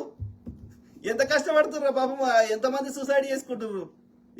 వేసిన పంటకి సరిగ్గా గిట్టుబాటు ధర వస్తలేదని ఎంతమంది తెలంగాణ బిడ్డలు ఏం చేస్తున్నారు? దుబాయ్ పోతున్నారు, ఎంత కష్టపడుతున్నారు. అమెరికా వస్తున్నారు, ఎంత కష్టపడుతున్నారు. సాఫ్ట్వేర్ కంపెనీలో వాడు నైట్ లేదు, పొద్దుగాల లేదు, రాత్రి లేదు, ఎప్పుడు పడితే వాడు కంప్యూటర్ ఓపెన్ చేయరా అంటే ఇంటికి వచ్చినాక ఓపెన్ చేస్తాడు. వాడు పొద్దుగాల పోతాడు, రాత్రి 9-10 దాకా కూడా ఇంటికి రాడు. మళ్ళీ ఇంటికాడికి వచ్చినాక మళ్ళీ కాముకుంటాడు అంటే మళ్ళీ ఒకటి చెప్తాడు. వాడు బాస్ అంటాడు, వాడు మేనేజర్ అంటాడు, వాడు ఇంకోటి అంటాడు. వాడు పొద్దంతా పని చేస్తాడు. వాడు కూర్చోండి ముచ్చట చెప్తున్నాడు ఆడాడు. ఏ పొద్దుగాలు వేస్తే అన్ని ఫేక్ మాటలు కదా మిత్రులారా. ఎవరు కష్టపడతారు చెప్పండి? తెలంగాణలో కష్టపడరా తెలంగాణ ప్రజలు? ఎవరన్నా తీసుకుందాం, ఏ సామాజిక వర్గం తీసుకుందాం, అన్ని ఫేక్ మాటలు. నువ్వు దోసుకుంటున్నావు, మేము కష్టపడుతున్నాం, నిజంగా జెన్యున్ కష్టపడుతున్నాం. మీరు బంగారం దుకాణం పెట్టొద్దునా? ఆపినవా గుజరాతీ మార్వాడి ఎవరికైనా? లేకుంటే ఎవరికైనా పిలవండి, ఎవరైనా 10 మంది తీసుకురండి. మేము గుజరాతీ మార్వాడీలు మా దుకాణంలో తెలంగాణలో పని. మీకు హక్కు లేదు, మా దుకాణాలు బంద్ చేసుకునే హక్కు మీకు లేదు. కానీ మీరు చేసే దందా అది సరిగ్గా లేదు, అది ఫేక్ ఉన్నది కాబట్టి ఒక ట్యాక్స్ కట్టరు, అది అరేక్ మాల్ చీప్ మాల్ తెస్తారు. ఓకే, ఆ యొక్క రాజకీయ నాయకులను ఇన్ఫ్లుయెన్స్ చేస్తారు, వాళ్ళ నుంచి అన్ని రకాలుగా రాయితీలు పొందుతారు, అనేక రకాలుగా you are killing the system చేసి నీకు కాంపిటీషన్ గా ఇక్కడ లోకల్ వ్యాపారులు లేకుండా చేస్తున్నావు. అట్లా నువ్వు పెద్ద లెవెల్లో అది దందాని ఒక డిఫరెంట్ లెవెల్ చేసేసి ఇక్కడ లోకల్ వ్యాపారస్తుడు నీకు కాంపిటీషన్ లేకుండా వాడిని చంపేస్తున్నావు. వాడి కిరాయిలు కట్టలేక వాడు వాళ్ళ కింద పనిచేసే వాళ్ళకి జీతాలు ఇవ్వలేకుండా వాడిని బతుకుదరి లేకుండా చేస్తున్నావు. అంటే నువ్వు ఫెయిర్ దందా చేస్తలేవు, అది వచ్చిన సమస్య. నువ్వు ఫెయిర్ బిజినెస్ చేస్తలేవు, you are influencing every system. అర్థమైందా? అందుకని నేను తిడుతున్నాం. నువ్వు కూడా మా ఇక్కడ లోకల్ ప్రజల లెక్క ఫేర్ దందా చేసి ఉంటే మా లోకల్ ప్రజల దగ్గరనే కొనుక్కుంటారు. సింపుల్. ఓకే, ఏ రకంగా ఇబ్బంది పడ్డారని చెప్పుకొచ్చారు. వాళ్ళ ఒకసారి కాలర్స్ కి నెంబర్ ఇవ్వండి. పృథ్వీరాజ్ గారు మాట్లాడండి. అంటే రెండు అలిగేషన్ చేసిండు ఆయన. ఒకటేమో ఏదంటుండు మనం తాగుబోతున్నాం అంటున్నాడు, రెండేమంటుండు మనకి పని శాత కాదు, మన పని చేయము ఒళ్ళొంచం అంటున్నాడు. రెండు తప్పు మాటలే. వాళ్ళకి వర్క్ ఎథిక్స్ తెలియదు. ఓకే, వర్క్ ని లైఫ్ ని బ్యాలెన్స్ చేయడం తెలియదు. ఓకే, ఫ్యామిలీకి టైం కేటాయించడం తెలియదు. ఓకే, వాళ్ళ జీవితాన్ని ఎట్లా అనుభవించాలో తెలియదు. కాబట్టి వాళ్ళు అదే ఎందుకు చేస్తున్నారు వాళ్ళు? ఎందుకంటే వాళ్ళకి గతి లేదు కాబట్టి. ఇది చేయకపోతే ఇక పైసలు లేకపోతే మనకి ఇవాళ ఎట్లనో అనే పరిస్థితి, భయంలో బతకడానికి వచ్చారు కాబట్టి వాడు నువ్వు ఏం చేయమన్నా చేస్తాడు. ఇప్పుడు కాదు, మన వాళ్ళు దుబాయ్ ఎక్కడ పోతే వాళ్ళు ఎన్ని గంటల షిఫ్ట్లు ఇచ్చినా చేస్తలేరు. పొద్దుగాల రమ్మంటే పొద్దుగాల వస్తారు, పొద్దుకి రమ్మంటే ఎందుకు వస్తున్నారు? అక్కడ చేయకపోతే నడవదు కాబట్టి నువ్వు వీడికి ఎందుకు నీకు వీడికి వచ్చి ఇక నువ్వు ఇక ఎందుకంటే నువ్వు ఇక అంత పేదరికం నుంచి వచ్చినావు, నీకు అది చేయకపోతే నడవదు. కానీ మేము అట్లా కాదు, మాకు తెలుసు ఎప్పుడు పని చేయాలి, ఎప్పుడు ఫ్యామిలీకి టైం కేటాయించాలి, ఎప్పుడు ఏం చేయాలో మాకు తెలుసు. జీవితాన్ని ఎట్లా దాన్ని ఒక మధురంగా బతకాలి, ఒక బ్యాలెన్స్గా బతకాలో మాకు తెలుసు. నీకు భయం ఉంది అయ్యే ఎంత ఇదంతా దోసుకోవాలి, ఎంత ఇదంతా ఇక దానికి లిమిట్ లేకుండా సంపాదించాలి, ఏం చేసుకుంటాడో వానికే తెలియదు. అంటే నువ్వు ఆ భయంలో వచ్చిన వీడికి ఆ పైసలు లేని భయంలో వచ్చి ఇక పైసలే అన్నిటికీ మూలము అనే ఒక భ్రమలో బతికేస్తున్నావు. అది అబ్సల్యూట్ నాన్ సెన్స్. నేను చెప్పేది చాలా మందికి తప్పు అనిపించవచ్చు, పైసలే అన్నిటికీ పరమావధి అనిపించవచ్చు. ఎందుకంటే పైసలతోటి కారు కొనుక్కోవచ్చు, ఇల్లు కొనుక్కోవచ్చు, ఇంకో అన్నం కొనుక్కోవచ్చు, ఇంకోటి కొనుక్కోవచ్చు, కరెక్టే.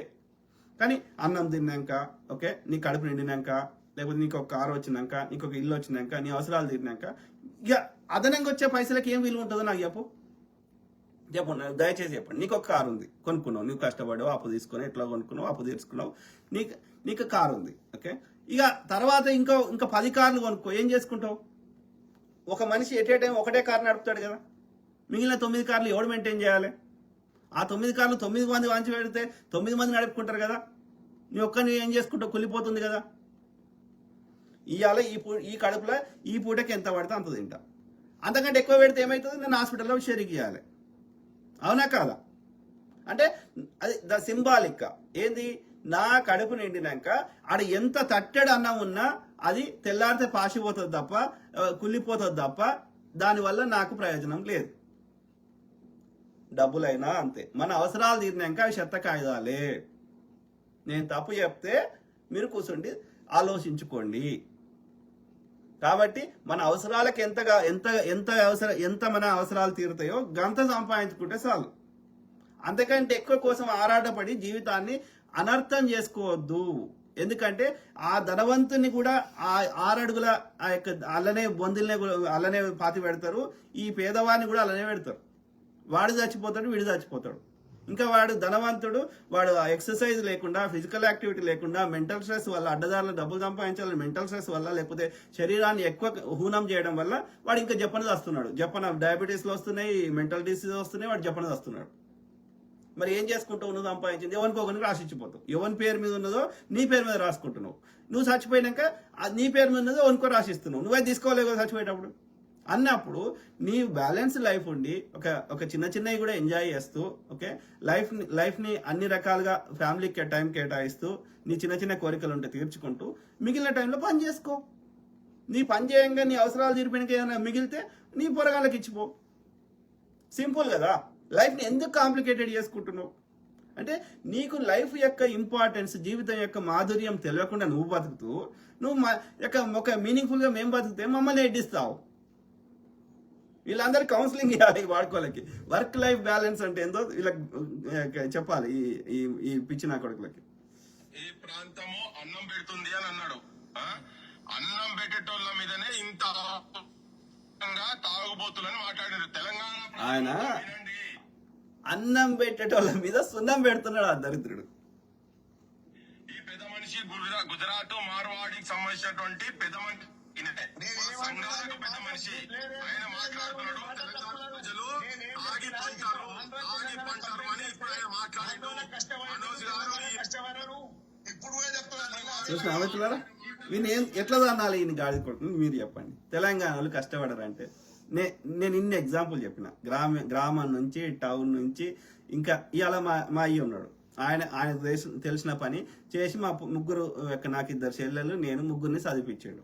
ఓకే, ఉన్నత చదువులు చదివించాడు. ఎట్లా ఇప్పుడు ఒక చెల్లెనేమో ఎంఎస్సి చేసింది, ఎంఎస్సి బీఈడి చేసింది, ఒక చెల్లె బీఈడి చేసింది, నేనైతే అమెరికాలో మాస్టర్ చేసిన. ఓకే, సో ఇప్పుడు మన ఆయన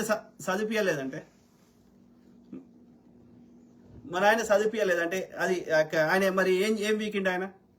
ఆయన తాక్కుంటా వండుకున్నాడు, కష్టపడకపోతే మరి ఎవడని ఇచ్చిండు? 5 రూపాయలు ఎవరైనా ఇచ్చిండు అయ్యకి?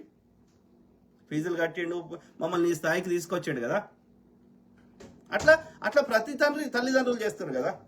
ఏ తల్లిదండ్రులు తెలంగాణలో ఏ తల్లిదండ్రులు చేస్తున్నారు మీరు దయచేసి చెప్పండి ప్లీజ్. ఓకే, ఎవరు చదివిస్తున్నారు? అమ్మ 4 ఇంట్లో పాసి పని చేసి అయినా చదివిస్తుంది తన పిల్లల్ని. ఆ ఆటో డ్రైవర్ అన్న ఆయన పొద్దంతా ఆటో నడిపి వాళ్ళ కుటుంబాన్ని పోషించేటోళ్ళు ఎంతమంది లేరు తెలంగాణలో? ఈ బడికో ఏం చెప్తున్నాడు, మనం కష్టపడతలేమని చెప్తున్నాడు. కరెక్టా అది? Very unfortunate, very unfortunate.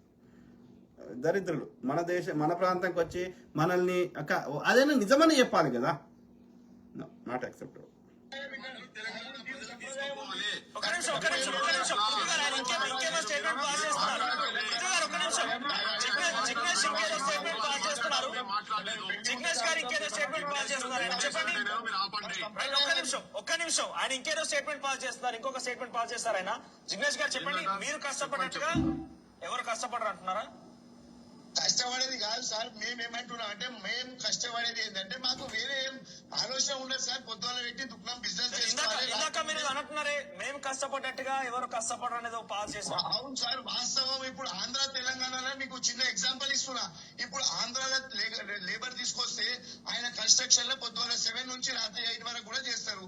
అదే మన తెలంగాణలో 5,000 ఇచ్చినా కూడా లేదు సార్. ఇప్పుడు కాదు నాతో ఇప్పుడు ఒక్కసారి మీరు ఆగుతారా? ఒక్కసారి మీరు హోల్డ్ లో ఉండండి. నేను పృథ్వీరాజ్ గారు ఇంకో చెప్పండి మిత్రులారా. ఇప్పుడు ఆయన చెప్పింది విన్నారు కదా. ఈడ కష్టపడరు, పొద్దుగాలైన 7 గంటల నుంచి రాత్రి 8 గంటల దాకా పనిచేస్తారు. అది కరెక్టా? అట్లా చేయడం కరెక్టా? మీరు చెప్పండి. అరౌండ్ 10 నుంచి 5 వరకు, ఓకే, 7 to 8 అవర్స్ కంటే ఎక్కువ పని చేయకూడదు. నేను చెప్పట్లే, మీరు ఎవరన్నా ఎక్స్పర్ట్స్ని అడగండి. అమెరికాలో ఎన్ని పని గంటలు ఉంటాయో అడగండి. యూరోప్లో ఎన్ని పని గంటలు ఉంటాయో అడగండి. మ్యాక్సిమం 8 to 10 అవర్స్ ఎక్కువ అది. Okay, 8 hours is good. అర్థమైందా? ఇప్పుడు అమెరికా గ్యాస్ స్టేషన్ అంటే పెట్రోల్ బంక్లో పనిచేసే వాళ్ళు కూడా, లేకపోతే వాల్మార్ట్, ఓకే, ఎనీ స్టోర్, మామూలు రెగ్యులర్ స్టోర్ ఆల్సో ఎన్ని గంటలు పనిచేస్తారు? 8. ఇప్పుడు గ్యాస్ స్టేషన్ అంటే అదే పెట్రోల్ బంక్ 24 గంటలు ఓపెన్ ఉంటుంది. కానీ 24 గంటలు ఒకటే మనిషి పని చేయడు. ఎవ్రీ 8 అవర్స్కి కొత్త ఆయన వస్తాడు. షిఫ్ట్ మారుతుంది. సో 8 అవర్స్ ఒక ఆయన పని చేస్తాడు, ఒక ఆమె. సెకండ్ ఇంకో ఇప్పుడు ఎగ్జాంపుల్ నీకు ఏది పొద్దుగాల 5కి ఎప్పుడో వస్తారు ఒకరు. అప్పటి నుంచి 8 గంటలు లెక్క పెట్టుకోండి. సో మధ్యాహ్నం 2 దాకా ఎప్పటిదాకా పనిచేస్తారు. 2 నుంచి మళ్ళీ రాత్రి 10 దాకా ఒకరు ఉంటారు. 10 నుంచి మళ్ళీ పొద్దుగాల 5 దాకా ఇంకోరు ఉంటారు. ఇట్లా షిఫ్ట్గా పనిచేస్తారు. 8 అవర్స్ కంటే ఎక్కువ పని చేయరు. ఎందుకంటే 8 అవర్స్ కంటిన్యూస్గా పనిచేసిన తర్వాత శరీరము సహకరించదు, మైండ్ అసలే సహకరించదు. ఓకే, అర్థమైందా? ఇప్పుడు పిల్లల్ని కూడా చదివించేటప్పుడు ఏం చేస్తాం మనం? నా పిల్లలకైనా క్లియర్గా చెప్తా. నా చిన్నప్పుడు కూడా మా పేరెంట్స్ అయినా అదే చెప్పారు. ఏది, నువ్వు రాత్రిపూట నిద్ర వచ్చేటప్పుడు ఈ చీకటి అయినాక 7 తర్వాత చదువు ఎక్కది. పుస్తకం ఉంటుంది ముందట కానీ చదువు ఎక్కది. ఎందుకంటే మైండ్ అలసిపోయి ఉంటుంది, డే టైం అంతా అలసిపోయి ఉంటుంది. ఆ నిద్ర మూడులో ఉంటుంది. ఏదో వీడియో చూసుకునో, ఏదో ఇప్పుడు అంటే వీడియోలు వచ్చినాయి కానీ ఏదైనా లేకపోతే అట్లా ఏదైనా ముచ్చట చెప్పుకొని అట్లా అంటే మైండ్ తోటి ఎక్కువ పనులేని చేసుకొని పడుకోవచ్చు. అలసిపోయి ఉంటుంది. అదే పొద్దుగాలు లేవగానే నువ్వు లేకపోతే డే టైంలో, ఓకే, మైండ్ ప్రశాంతంగా ఉన్నప్పుడు గంట సేపు చదువు, నీకు మొత్తం ఎక్కేస్తుంది. సో అంటే మైండ్ ఫ్రెష్గా ఉండాలంటే, శరీరం మంచిగా సహకరించాలంటే 8 అవర్స్ కంటే ఎక్కువ పని చేయకూడదు. సింపుల్. 8 అవర్స్ తర్వాత నువ్వు ఆ పని ఫిజికల్గా నువ్వు ఉంటావు, మనిషి ఉంటావు, కానీ నీ మైండ్ నీ శరీరం సహకరించదు. కాబట్టి ఫ్రెష్ మైండ్ అంటే మంచిగా రెస్ట్ చేసినాక ఫ్రెష్ మైండ్ ఫ్రెష్ బాడీ తోటి ఎనర్జెటిక్గా పనిచేస్తే నువ్వు అలా అలసిపోయిన శరీరము మనసు ఒక 10 గంటలలో చేసే పని ఈడ 1 గంటలో చేసేస్తావు.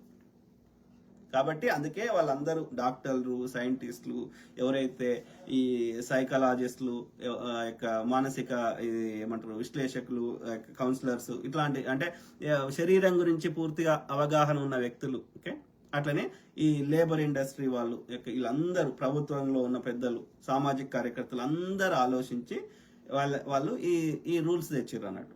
ఓకే, అరౌండ్ 8 అవర్స్ కంటే ఎక్కువ 8 to 10 అవర్స్ మ్యాక్సిమం. ఓకే, 10 కానీ 8 అవర్స్ ఈజ్ గుడ్. అంతకంటే ఎక్కువ కంటిన్యూస్గా పని చేయకూడదు. కానీ ఈ దుర్మార్గుడు ఏం చెప్తున్నాడు? Because of he's uneducated, is illiterate. తెలియదు ఆయనకి, శరీరం గురించి తెలియదు, మనసు గురించి తెలియదు, దేని గురించి అవగాహన లేదు. వాడికి తెలిసింది ఒకటే, దుకాణం తెరవాలి, కస్టమర్ వస్తాడు, వాళ్ళ దగ్గర ఎక్కువ లాభం తీసుకోవాలి, ఈ దోపిడీ చేసింది రాజస్థాన్, గుజరాత్ తీసుకోవాలి. గిది తప్పవానికి ఇంకో ముచ్చట తెలియదు. వాడు ఏం చెప్తాడు? గదే చెప్తాడు. వాడికి తెలిసింది ఇప్పుడు పైసలు ఉన్నవాడు పైసలు వంచుతాడు, సంతోషంగా ఉన్నవాడు సంతోషం వంచుతాడు. అట్లనే వాడి నాలెడ్జ్ ఉన్నవాడు నాలెడ్జ్ వంచుతాడు. వాని దగ్గర ఏం నాలెడ్జ్ ఉంది? వానికి తెలిసింది ఒకటే, పొద్దుగాలు లేవాలి, దేవుని మొక్కోవాలి, స్నానం చేయాలి, దేవుని మొక్కోవాలి, దుకాణం తెరవాలి 7 గంటలకు 8 గంటలకు తెరిచి మళ్ళీ రాత్రి 9, 10 దాకా ఉంచాలి. గింతే వానికి తెలిసిందిగా. మధ్యాహ్నం ఇది పోవాలి, ఇంత బువ్వ తినాలి, గంతే. గిద్ద తప్ప వానికి ఏ విషయం అవగాహన లేదు. కాబట్టి వాడు గదే చెప్తున్నాడు.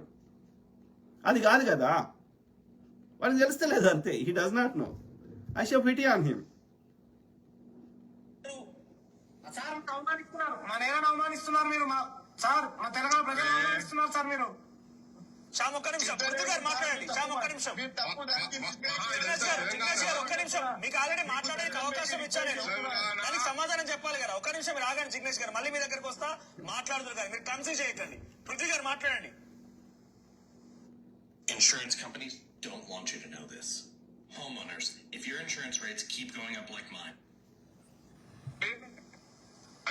ఆయన నాపండి రంగు రంగు రంగారెడ్డి జిల్లాలో చూడండి, రంగు రంగుల బంగారాలు ఇక్కడ కాదు, ఈ బాంబేలో కాదు, ఢిల్లీలో కానీ ఏ చాలా మంది చెప్తున్నారు ఇట్లా, చాలా మంది చెప్తున్నారు. ఏది ఈ యొక్క మన యొక్క మన ఇక్కడ షాబాద్ బండల్ ఫేమస్. ఓకే, మన యొక్క ఇది పరిగి యొక్క ఈ ప్రాంతంలో రంగారెడ్డి జిల్లాలో. అట్లనే ఈ యొక్క కందిపప్పు ఫేమస్. మా అన్ని వ్యాపారాలు సంకనాకపోతున్నాయి ఈ మార్వాడి బాడుకోల వల్ల మస్తు మంది తిడుతున్నారు. అర్థమైందా? It's a bigger issue. It's a bigger issue. ఇది మన అస్తిత్వానికి సంబంధించిన ఇష్యూ. మన తెలంగాణ కల్చర్ని, మన యొక్క వ్యాపారాల్ని, మన సంపదకి it's a bigger issue. It's turned into a bigger issue. గతంలో ఏంటంటే అది బిగ్గర్ ఇష్యూ ఎందుకు కాలేదంటే, వాడు బేగం బజార్లో హోల్సేల్ చేసుకునేటోడు, తర్వాత ఊర్లలో వాడు చేసే స్వీట్లు వాని నార్త్ ఇండియా స్టైల్లో ఉంటాయి, డాడూస్ బీడూస్. కాబట్టి అవి మనం చేసేవాళ్ళం కాదు, ఎప్పుడో ఒకసారి తినేవాళ్ళం. కాబట్టి ఆ పేడాలు గీడాలు మనం చేసుకుంటే మన ఇంట్లో చేసుకునేవి వేరే. కాబట్టి ఏదో పోనీ అన్నట్టు వదిలేసినాం. ఓకే, కానీ ఇవాళ ఆ పరిస్థితి లేదు. మనం చేసే ప్రతి వ్యాపారంని మనకి చేయకుండా చేసేస్తున్నాడు. అది సెల్ ఫోన్లు అమ్ముకునేవి కావచ్చు, లేకపోతే బట్టలు కావచ్చు, బంగారు దుకాణాలు, every business. Okay, they are trying to take over because they are doing in ఏమంటారు రాంగ్ వే. ఫేర్ దందా చేస్తలేడు వాడు. వాని కాంపిటీషన్ తట్టుకొని వాని లెక్క బ్లాక్ దందా చేసాడు. మన లెక్క రాదు. ఒకవేళ వచ్చినా అది మన అంతరాత్మకి అంగీకరించదు మోసం చేయడం అనేది. కాబట్టి వాళ్ళ లెక్క అట్లా అట్లా అని చెప్తున్నాడు. నిన్న ఒక ఆయన ఆమన్గల్లులో చెప్తున్నాడు ఆ వ్యాపారి, నేను అట్లా చేద్దామంటే సార్, ఓకే, వానికి ఇచ్చిన రేటు నాకు ఇయ్యరా, రాజకీయ నాయకులని అందరిని ఇన్ఫ్లుయెన్స్ చేస్తున్నాడు, వానికి ఇచ్చిన రేటు నాకు ఇయ్యరు సార్ అని చెప్తున్నాడు. కాబట్టి ఆ రేట్ నేను మెయింటైన్ చేయలేను.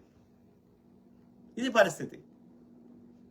ఇది ఒకటే ఆలోచించాలి. 2 రకాలుగా మనకి ఒకవేళ వాడు తక్కువ రేట్కి ఎట్లా చేసిండా ఇచ్చినా సరే, మనకిది ఆత్మ గౌరవ సమస్య, మన ఎగ్జిస్టెన్స్ సమస్య. అట్లనే వాడు తెలంగాణ వాళ్ళని హైర్ చేసుకుంటలేడు, మన దగ్గర దోసుకున్న సొమ్ము తెలంగాణలో ఖర్చు పెడతలేడు. కాబట్టి ఇక్కడ నుంచి కేవలం వాడు దోపిడీ చేస్తున్నాడు. కాబట్టి మన దగ్గర ఒక 2 రూపాయలు ఎక్కువైనా సరే మన తెలంగాణ షాపులనే కొనాలి. That is the only way. మనం వాడిని వెళ్ళిపోమని చెప్పట్లేదు, అదొక నినాదం. గో బ్యాక్ అంటే వాని యొక్క దోపిడీని గో బ్యాక్ అంటున్నాం. ఎవడైనా ఎక్కడైనా ఉండొచ్చు. ఓకే, భారత రాజ్యాంగం ఆ వెసులుబాటు ఇచ్చింది. కాబట్టి వాడిని ఫిజికల్గా వమ్మంటలేము, అదొక నినాదం. వాని గో బ్యాక్ అంటే అర్థం ఏంటంటే వాని దోపిడీని గో బ్యాక్ అంటున్నాం. అర్థమైందా? ఎవడైనా ఎక్కడైనా ఉండొచ్చు, కానీ వాని దగ్గర కొనకపోతే చాలు, అది గో బ్యాక్తో సమానమే. అప్పుడు ఏం చేస్తాడు? వాడికి బతుకుదరం లేకపోతే వెళ్ళిపోతాడు వాడు. సింపుల్. సో కాబట్టి గో బ్యాక్ అనేది అదొక నినాదం, అదొక ఏమంటారు, అదొక ఇది ఇడ్లీ సాంబార్ గో బ్యాక్ అనలే. గో బ్యాక్ అంటే వాడిని ఫిజికల్గా ఇవ్వమని కాదు. ఫిజికల్గా ఎవడైనా ఎక్కడైనా ఉండవచ్చు, కానీ నీ యొక్క దోపిడీ విధానాన్ని గో బ్యాక్ అంటున్నాం. మా కల్చర్ మీద దెబ్బ కొట్టే విధానాన్ని గో బ్యాక్ అంటున్నాం. సింపుల్. సాహిత్యం పుట్టిన 50% మా పాలమూరులో మొత్తం భారతదేశంలో ఎక్కడెక్కడ కన్స్ట్రక్షన్ ఇప్పుడు ఆయన చెప్తున్నాడు కదా. అయితే పాపం ఆయనకి ఏం తెలుసో ఏమో నాకు తెలియదు ప్రపంచం గురించి, కానీ భారతదేశంలో ఏ మూలకు పోయినా, ఏ కన్స్ట్రక్షన్ అయినా, ఏ డ్యామ్స్ అయినా కానీ, పెద్ద ఎక్కడైనా కానీ మా పాలమూరు లేబర్ చేతులు లేనిది, వాళ్ళ చెమట వాళ్ళ చిందించండి, వాళ్ళ రక్తాలు చిందించని ఏ డ్యాములు జరగలేదు. మీకు అవగాహన లేకుండా బాటకట్టాంగల్ కాడికెళ్ళి మొదలు పెడితే మీరు చూసుకోండి అది ఎవరెవరు కట్టిరు, దాని లేబర్ ఎవరెవరు ఉండే అనేది అనేది మీకు అర్థమవుతుంది. ఒకటేంటంటే తెలంగాణ ప్రజలకు నేను విజ్ఞప్తి చేస్తున్నానంటే, ఇంత అవమానకరంగా ఇంత అసహ్యంగా ఈ పెద్ద మనిషి మాట్లాడుతున్నాడు. ఇగో ఇటువంటి వాళ్ళ దగ్గర, ఇటువంటి దుకాణాల దగ్గర భవిష్యత్తులో మనం కొనాలనా లేదా అనేది మీరు ఒకసారి ఆలోచన చేయండి. తెలంగాణ ప్రజలు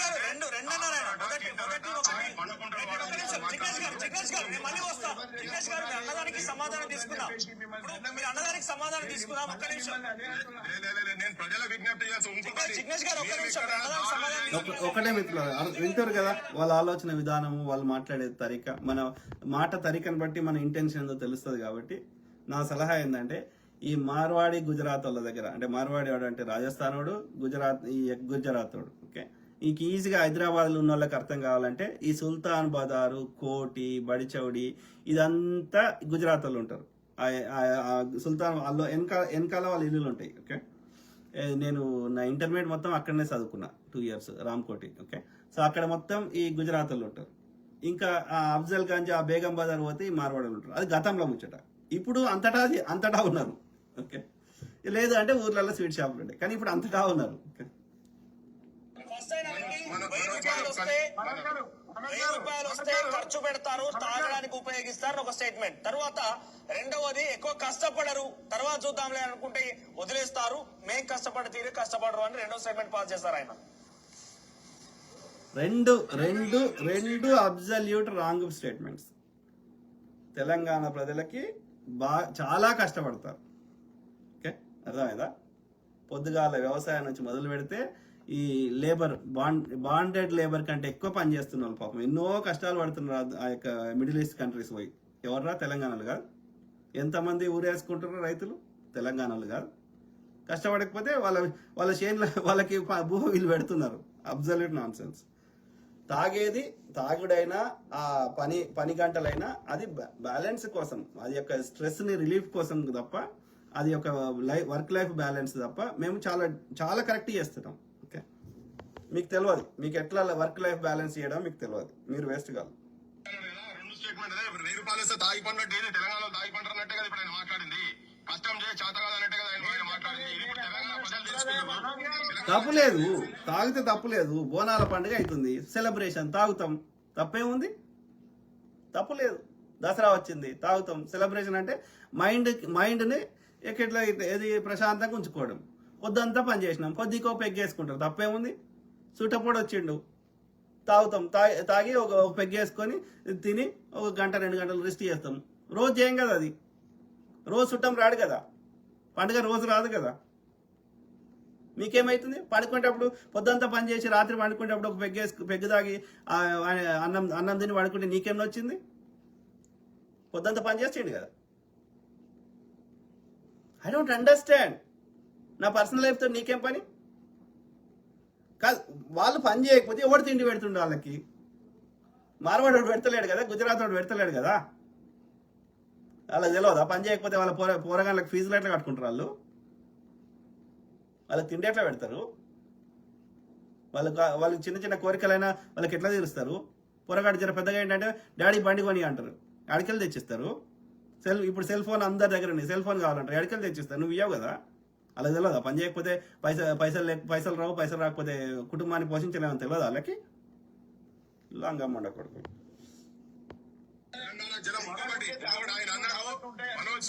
మనోజ్ ఆయన అన్నాడు, అరే ఎందుకు మాట్లాడుతున్నావు ఆయన? నువ్వు మధ్యలో నీకు చాలా జోష్ ఉన్నట్టుంది. వయసు ఎంతో మాకు ఎరకలే కానీ చాలా జోష్ ఉన్నట్టున్నది. నువ్వు ఎందుకు జర ఆగు. నువ్వు మాట్లాడినప్పుడు మాట్లాడలే కదా.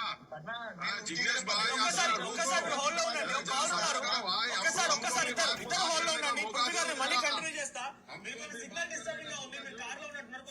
సో అది మిత్రులారా, అర్థమైంది కదా ఆయనకి దాని సారాంశం అయితే అర్థమైంది కదా. సో వీ నీడ్ టు, ఇది మన కల్చర్ మీద, మన అస్తిత్వం మీద, అన్నిటి మీద దండయాత్ర జరుగుతుంది. So we need to fight. Okay, so ఆ క్రమంలో మీకు కామెంట్స్ చూద్దాం. చాలా కామెంట్స్ ఉన్నాయి, చూద్దాం. ఎవరు? Peggarla Arvind, go back Marwadi, go back. Narender Tuppudu, అన్నా నువ్వు super. Thank you to all my brothers, sisters, friends, everyone. Okay, ఏమంటున్నారు? నరేందర్ తుప్పుడు, అన్న మన తెలంగాణ నాయకులు మార్వాడి వేసే కమిషన్లకు వాళ్ళ బిచ్చానికి లొంగి వాళ్ళ సైడ్ మాట్లాడుతున్నారు. మన ప్రజలకు వ్యాపార అవకాశాలు లేకుండా చేస్తున్న మార్వాడీలను తెలంగాణ నుంచి తరిమి కొట్టాలి. ఒకవేళ ఎవడైనా చేస్తే ఏ పార్టీ చెందిన నాయకుడైనా వాడు దోచుకున్న దానికని వీడికి వాటాలు ఇస్తా అంటే దానివల్ల వాడు ఎవరి దగ్గర దోసుకుంటుండు? తెలంగాణ ప్రజల దగ్గర దోసుకుంటుండు. వీడోడు తెలంగాణ ప్రజలకు ప్రతినిధి. ఓకే, సో వీడు తెలంగాణ ప్రజలకు మంచి చేస్తా అంటేనే తెలంగాణ ప్రజలు ఓటేసి గెలిపించుకున్నారు. సో దోపిడీదారుడు నీకు వాడు దోసుకున్న దానికి నీకు వాటా ఇస్తా అంటే వాడిని దోపిడీ చేసుకొని ఇస్తా తెలంగాణ ప్రజల నుంచి అంటే అప్పుడు నిన్ను ప్రతినిధిగా ఎన్నుకోం మేము. అర్థమైందా? సింపుల్. కాబట్టి నీ దోపిడీ కోసం నాకు ప్రతినిధి అవుతావా, లేకపోతే మాకు నిజంగా మా కష్టాలు తీర్చడానికి నువ్వు ప్రతినిధిగా అడిగి పంపించినామా అనేది కరుగాచి వాత పెడతాం. ఒకవేళ నువ్వు వానితోటి కుమ్మక్కి అయితే దోపిడీదారుతోటి నీ తోలు తీస్తాం. తెలంగాణలో ఉన్న ప్రతి ఇంచు భూమి కానీ ప్రతి పైసా కానీ తెలంగాణ ప్రజలది. దాన్ని నువ్వు దోచుకుంటా నీ మార్వాడి వ్యాపారస్తుని దోచిపెడతా అంటే నిన్ను వాని ఇద్దరిని తరిమి కొడతాం. సింపుల్. రాజేష్ మామిడిపల్లి ఏమంటారు బ్రదర్? అన్న, నేను మొన్న జనవరిలో క్రూజ్ షిప్లో వెస్టిండీస్ కరీబియన్ ఐలాండ్స్ వెళ్ళాను. దగ్గర 5 ఐలాండ్స్కి వెళ్ళాను. ఎక్కడ చూసినా మార్వాడి వాళ్ళే. అంతేందుకు బ్రదర్, ఇప్పుడు రాజేష్ బ్రదర్, అమెరికాలో ప్రతి పెద్ద కొన్ని హోటళ్ళు ఫ్రాంచైజీ తీసేస్తే మెజారిటీ అమెరికాలో హోటళ్ళు, అట్లనే ప్రతి హోటల్ ఎవరిది? ఏ ఊర్లోనే తీసుకో, ఎంత గ్రామీణ ప్రాంతం అనవరా, ఎవరిది? ఇల్లే, గుజరాత్లో. సో అది కాకుండా ఆఫ్రికాలో ఇక వాడు వ్యాపారం ఎక్కడ పోయినా సరే వీడే చేయాలి వ్యాపారం. ఇప్పుడు ఇన్ని దేశాలు తిరిగిండు మోడీ. ఎందుకు తిరిగిండు? అదానికి కాంట్రాక్ట్లు ఇప్పించడానికి. మీరు ఆఫ్రికా దేశాలకు కూడా వండి ఆడ అన్ని వ్యాపారాలు చేస్తున్న వాళ్ళు ఎవరు? ఈ గుజరాత్ వాళ్ళే. అంటే ఎక్కడ పైసా ఉన్నా వాళ్ళ దగ్గర పెట్టుకోవాలి. మిగతా అక్కడున్న లోకల్ వ్యాపారస్తులు అందరినీ చంపేస్తాడు వాడు. అప్పుడు ఏం చేస్తారు? వాళ్ళకి తిక్కలేసి వీని చంపేస్తారు. సింపుల్, రైట్ కదా? అట్లనే అయితే ఉద్యమాలు ఎడికెళ్ళి వస్తాయి. సామాన్యులకు తిండి లేకుండా చేసేసి ఆ ఫ్రెంచ్ రాజు తనేమో విలాసాలకు ఎంజాయ్ చేస్తుంటే ప్రజలు ఎందుకు ఊరుకుంటారు? ఇద్దరిని తీసి పబ్లిక్లో వేలాడదీసారు. ఊరుకోరు. అది అట్లా, అది సాధ్యం, అది కరెక్ట్ కాదు. వెస్ట్ ఇండీస్ మనీ డిస్ట్రిబ్యూట్ కావాలి. నీ దగ్గర ఎక్కువ, నీకు అవసరానికంటే ఎక్కువ ఉంటే కుళ్ళిపోతుంది అది. No, money has to distribute. అదే అందరికి బతుకుతారు. రెండోది ప్రభుత్వానికి ట్యాక్సులు వస్తాయి. నీ ఒక్క దగ్గర ఉంటే నువ్వు ట్యాక్స్ కట్టవు, అది కుళ్ళిపోతుంది, అది ఎకానమీకి యూజ్ కాదు. No, that's not the way how it works. అంటే ఎందుకు చేస్తున్నావు?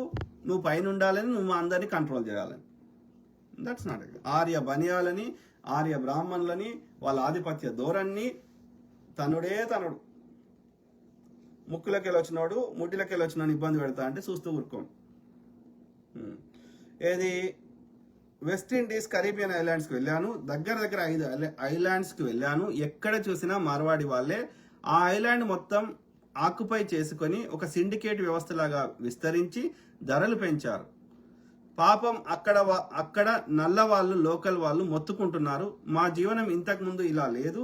ఏదో కూలి నాలి పర్యాటక మీద వచ్చిన డబ్బులతో మేము వస్తువులు కొనుక్కొని కొంత మిగుల్చుకునే వాళ్ళం. ఇప్పుడు ఈ మార్వాడి వాళ్ళు వచ్చిన తర్వాత అందరూ సిండికేట్ల, ఇంకోటి వింతుల తెలంగాణలో కూడా ఒక మార్వాడి వాడు వ్యాపారం నష్టం వస్తే వీళ్ళందరూ కలిసి పైసలు ఇచ్చి వాడిని మళ్ళీ నిలబెడతారు.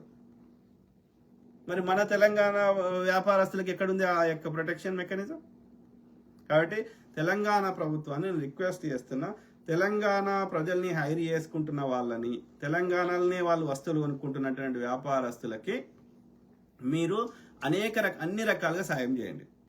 రెండోది, ఇలా చేయనటువంటి గుజరాతీ మార్వాడి వ్యాపారస్తులని ట్యాక్సులు కట్టకుండా క్యాష్ మీదనే నడిపించే వాళ్ళని వాళ్ళ యొక్క పర్మిషన్లు రద్దు చేయండి. లేకపోతే మీకు ఇచ్చి వాడు దోపిడీ చేసుకున్న దానికి మీకు వాటాలు ఇస్తా అంటే, మాకు ద్రోహం చేస్తా అంటే మీ తోలు తీసి మిమ్మల్ని పక్కకు కూర్చొని పెడతాం. సింపుల్. ఓకే. విస్తరించి ధరలు పెంచేశారు అని వాళ్ళు మొత్తుకుంటున్నారు. అక్కడ లోకల్ వాళ్ళని బతకడానికి వీలు లేకుండా ధరలు పెంచారు. ఈ సిండికేట్ వ్యవస్థ వల్లనే సిండికేట్ అంటే ఇక మనకు ఆ వస్తువు దొరకదు, ఎంత రేట్ అయినా వీళ్ళ దగ్గరనే కొనుక్కోవాలి. అది పరిస్థితి. కాంపిటీషన్ చంపేశాడు, అది సిండికేట్. ఓకే. కింద చూడడము వెలివేయడం చేస్తున్నారు. ఆ షాపులలో కూడా అందరూ మార్వాడి వాళ్ళే పని చేసే వాళ్ళు, లోకల్ వాళ్ళు. ఊడ్చేటోడు కూడా లోకల్ని హైర్ చేసుకోకపోతే నువ్వు ఎందుకురా వాళ్ళ దేశంలో పెట్టుకున్నది? వాళ్ళ దేశమైనా ఇప్పుడు తెలంగాణలోనే ఎక్కడైనా మార్వాడి వాళ్ళే. అంతెందుకు బ్రదర్, అంతెందుకు మిత్రులారా? ఇప్పుడు వీళ్ళు వాడిన బట్టలు ఉంటాయి కదా, చదివిపించేది మళ్ళీ మార్వాడి పిల్లల్ని చదివిపిస్తారు. ఇప్పుడు హైదరాబాద్లో చెప్తున్నాను ముచ్చట. ఓకే, సో ఇక్కడ ఏమైనా వీళ్ళు వాడుకున్న బట్టలు ఉంటాయి కదా, మళ్ళీ రాజస్థాన్ తీసుకొని వాళ్ళ చుట్టాలకు ఇస్తారు. అంటే వాళ్ళ కమ్యూనిటీ గురించే వాడు ఆలోచిస్తాడు తప్ప మిగతా కమ్యూనిటీలు బాడమే అంటే ఇది వరదలలో కొట్టుకుపోయినా వాడికి పట్టింపు లేదు. Very unfortunate. ఓకే, పనిచేసే వాళ్ళు లోకల్ వాళ్ళు నల్ల వాళ్ళని తీసుకోలేదు పనికి కూడా. ఎందుకంటే వాడు పైన ఉండాలి, వాడు గొప్పోడు అని వాడి బ్రెయిన్లో ఉందన్నట్టు. కాబట్టి వాళ్ళ కమ్యూనిటీకే హెల్ప్ చేస్తాడు వాడు. మిగతా అందరినీ వాడు కమ్జాతి వాళ్ళనే అంటాడు, చూతుడే అంటాడు. సో పాపం ఆ నల్ల వాళ్ళు పర్యాటకుల దగ్గర వచ్చిన డబ్బులతో ఏం మిగలట్లేదంట. ఇప్పుడు ధరలు పెరిగేసరికి నాకు చెప్పారు నల్లవాళ్ళు. కరెక్టే లేదు. ఇప్పుడు ఏది వాళ్ళ దగ్గర వాళ్ళ వ్యాపారాలు చంపేసినావు, వాళ్ళకి ఆ యొక్క పర్యాటకులు ఇచ్చే చిన్న చిన్న ఏదన్నా వస్తే ఆ ధరలు వీళ్ళు సిండికేట్ అయ్యి ధరలు పెంచే వరకు ఆ వచ్చిన పైసలు సరిపోతలేవు. వాళ్ళకి అంటే అత్యంత పేదవాళ్ళని చేసినావు లోకల్ వాళ్ళని. నువ్వు బతకడానికి పోయి నీకు గతి లేదని పోయి అక్కడ ఉన్న వాళ్ళని పేదవాళ్ళని చేసి కూర్చొని పెట్టినావు. ఎట్లా కలుస్తుంది? వాళ్ళు ఊరుకుంటారా? ఏదో రోజు నీ షాపులకు అలవెడతారు, డెఫినెట్గా అలవెడతారు. సో ఇప్పుడు ధరలు పెరిగేసరికి నాకు చెప్పారు నల్ల వాళ్ళు. అక్కడ దగ్గర నేను 5 ఐలాండ్స్కి పోయాను, అంతటా ఇదే పరిస్థితి. Very unfortunate brother. This attitude, నేను ఒక్కనే బతకాలి మిగతా వాళ్ళందరూ సావాలి అనే ఈ యొక్క ఆలోచన విధానానికి వాళ్ళు తప్పకుండా మూల్యం చెల్లించాల్సిందే. ఓకే, మనం యాక్సెప్ట్ చేయం. సత్యపాల్ మునేశ్వర్, అంతా వాళ్ళే ఉంటారన్న. Correct brother. వాళ్ళ ప్రాంతం బాగుపడాలంతే. ఇవాళ వాడు గుజరాత్ ప్రధాని, భారతదేశానికి ప్రధాని కాదు, గుజరాత్కి మాత్రమే ప్రధాని వాడు. వరదలు వస్తే హిమాచల్ ప్రదేశ్కి ఒక సుక్క పైసలు సాయం చేయలే, తెలంగాణకి చేయలే, ఇంకో రాష్ట్రంకి చేయలే, కానీ గుజరాత్కి మాత్రం 1000 కోట్లు ఇచ్చేసి వచ్చాడు. అన్ని కాంట్రాక్టులు గుజరాత్కే, అన్ని వ్యాపారాలు గుజరాతే. సో కాబట్టి వాడొక్కని పొక్క చూసుకుంటాడు తప్ప మిగతా వాళ్ళందరినీ చంపేస్తుండు. మిగతా వాళ్ళందరి సంపద వాడు గుజరాత్కి ప్రధాని, భారతదేశానికి కాదు. దరిద్రం ఉండాకుడు. నరేందర్ తుప్పుడు ఏమంటున్నారు? తెలంగాణ ఉద్యమంలో ఒక్క మార్వాడి ముండ కొడుకు కూడా పాల్గొనలేదు, ఒక్కరు కూడా చావలేదు. కరెక్ట్. వాళ్ళు ఎందుకు పాల్గొన్నారు బ్రదర్? వాడు దుకాణంగా అలవెడతా అంటే వాడు మూసుకున్నాడు కావచ్చు ఆ రోజు, కానీ అంతకుమించి వాడు ఎప్పుడు చేసిండు? ఏ ఉద్యమం చేసిండు? పోనీ తెలంగాణ ఉద్యమం అది దూరికి బాధ. ఇంకా అది కాకుండా ఒక్కటి చెప్పండి. వాడికి ఇక్కడి ప్రజలు ఏమైతే వానికే సంబంధం? ఉద్యమాలు ఎవరు చేస్తారు? ఎవరి కోసం చేస్తారు? ఇక్కడ తెలంగాణ ప్రజల కోసం. వాళ్ళకి చదువు కావాలనో, ఫ్రీగా ఇంకోటి కావాలనో, ఇక్కడ ఉన్న సమస్యల గురించి. వానికి తెలంగాణ ప్రజలు మా వాళ్ళని వాడు ఎప్పుడు అనుకోడు కదా. ఇక్కడ ప్రజలు ఎడబోతే వానికి ఏంది? ఇక్కడ ప్రజల సంపద పైసలు కావాలి తప్ప వానికి అంతమించి ఇక్కడ వాళ్ళు ఏమైతే వానికి ఏంది? కాబట్టి వాడెందుకు చేస్తారు ఉద్యమాలు? చేయడాడు. వాడు రక్తం లేదు ఉద్యమం చేసే కల్చర్. స్వామి బైరు అన్న గోలగాని సాయి శ్రీనివాసరావు తిడుతున్నాడు. తిడితే చదవ. ఇది లింక్ ఇట్లా ఓపెన్ చేయలేను ఈ లైవ్లో ఉన్నప్పుడు. రాజు పోషాల ఏమంటున్నారు? Go back Marwadi. Basheer Ahmed hi అన్న. Hi brother. సో అదే మిత్రులారా చూస్తున్నారు. సో ఐ కీప్ టాకింగ్, మాట్లాడుతూనే ఉంటా. ప్రతి అంశం మీద అవగాహన చేస్తా, అట్లనే మీ తరఫున వాయిస్ ఇస్తా. ఓకే, అందరూ బాగుండాలి, అందులో మనం ఉండాలి. God bless all, take care and have a good night.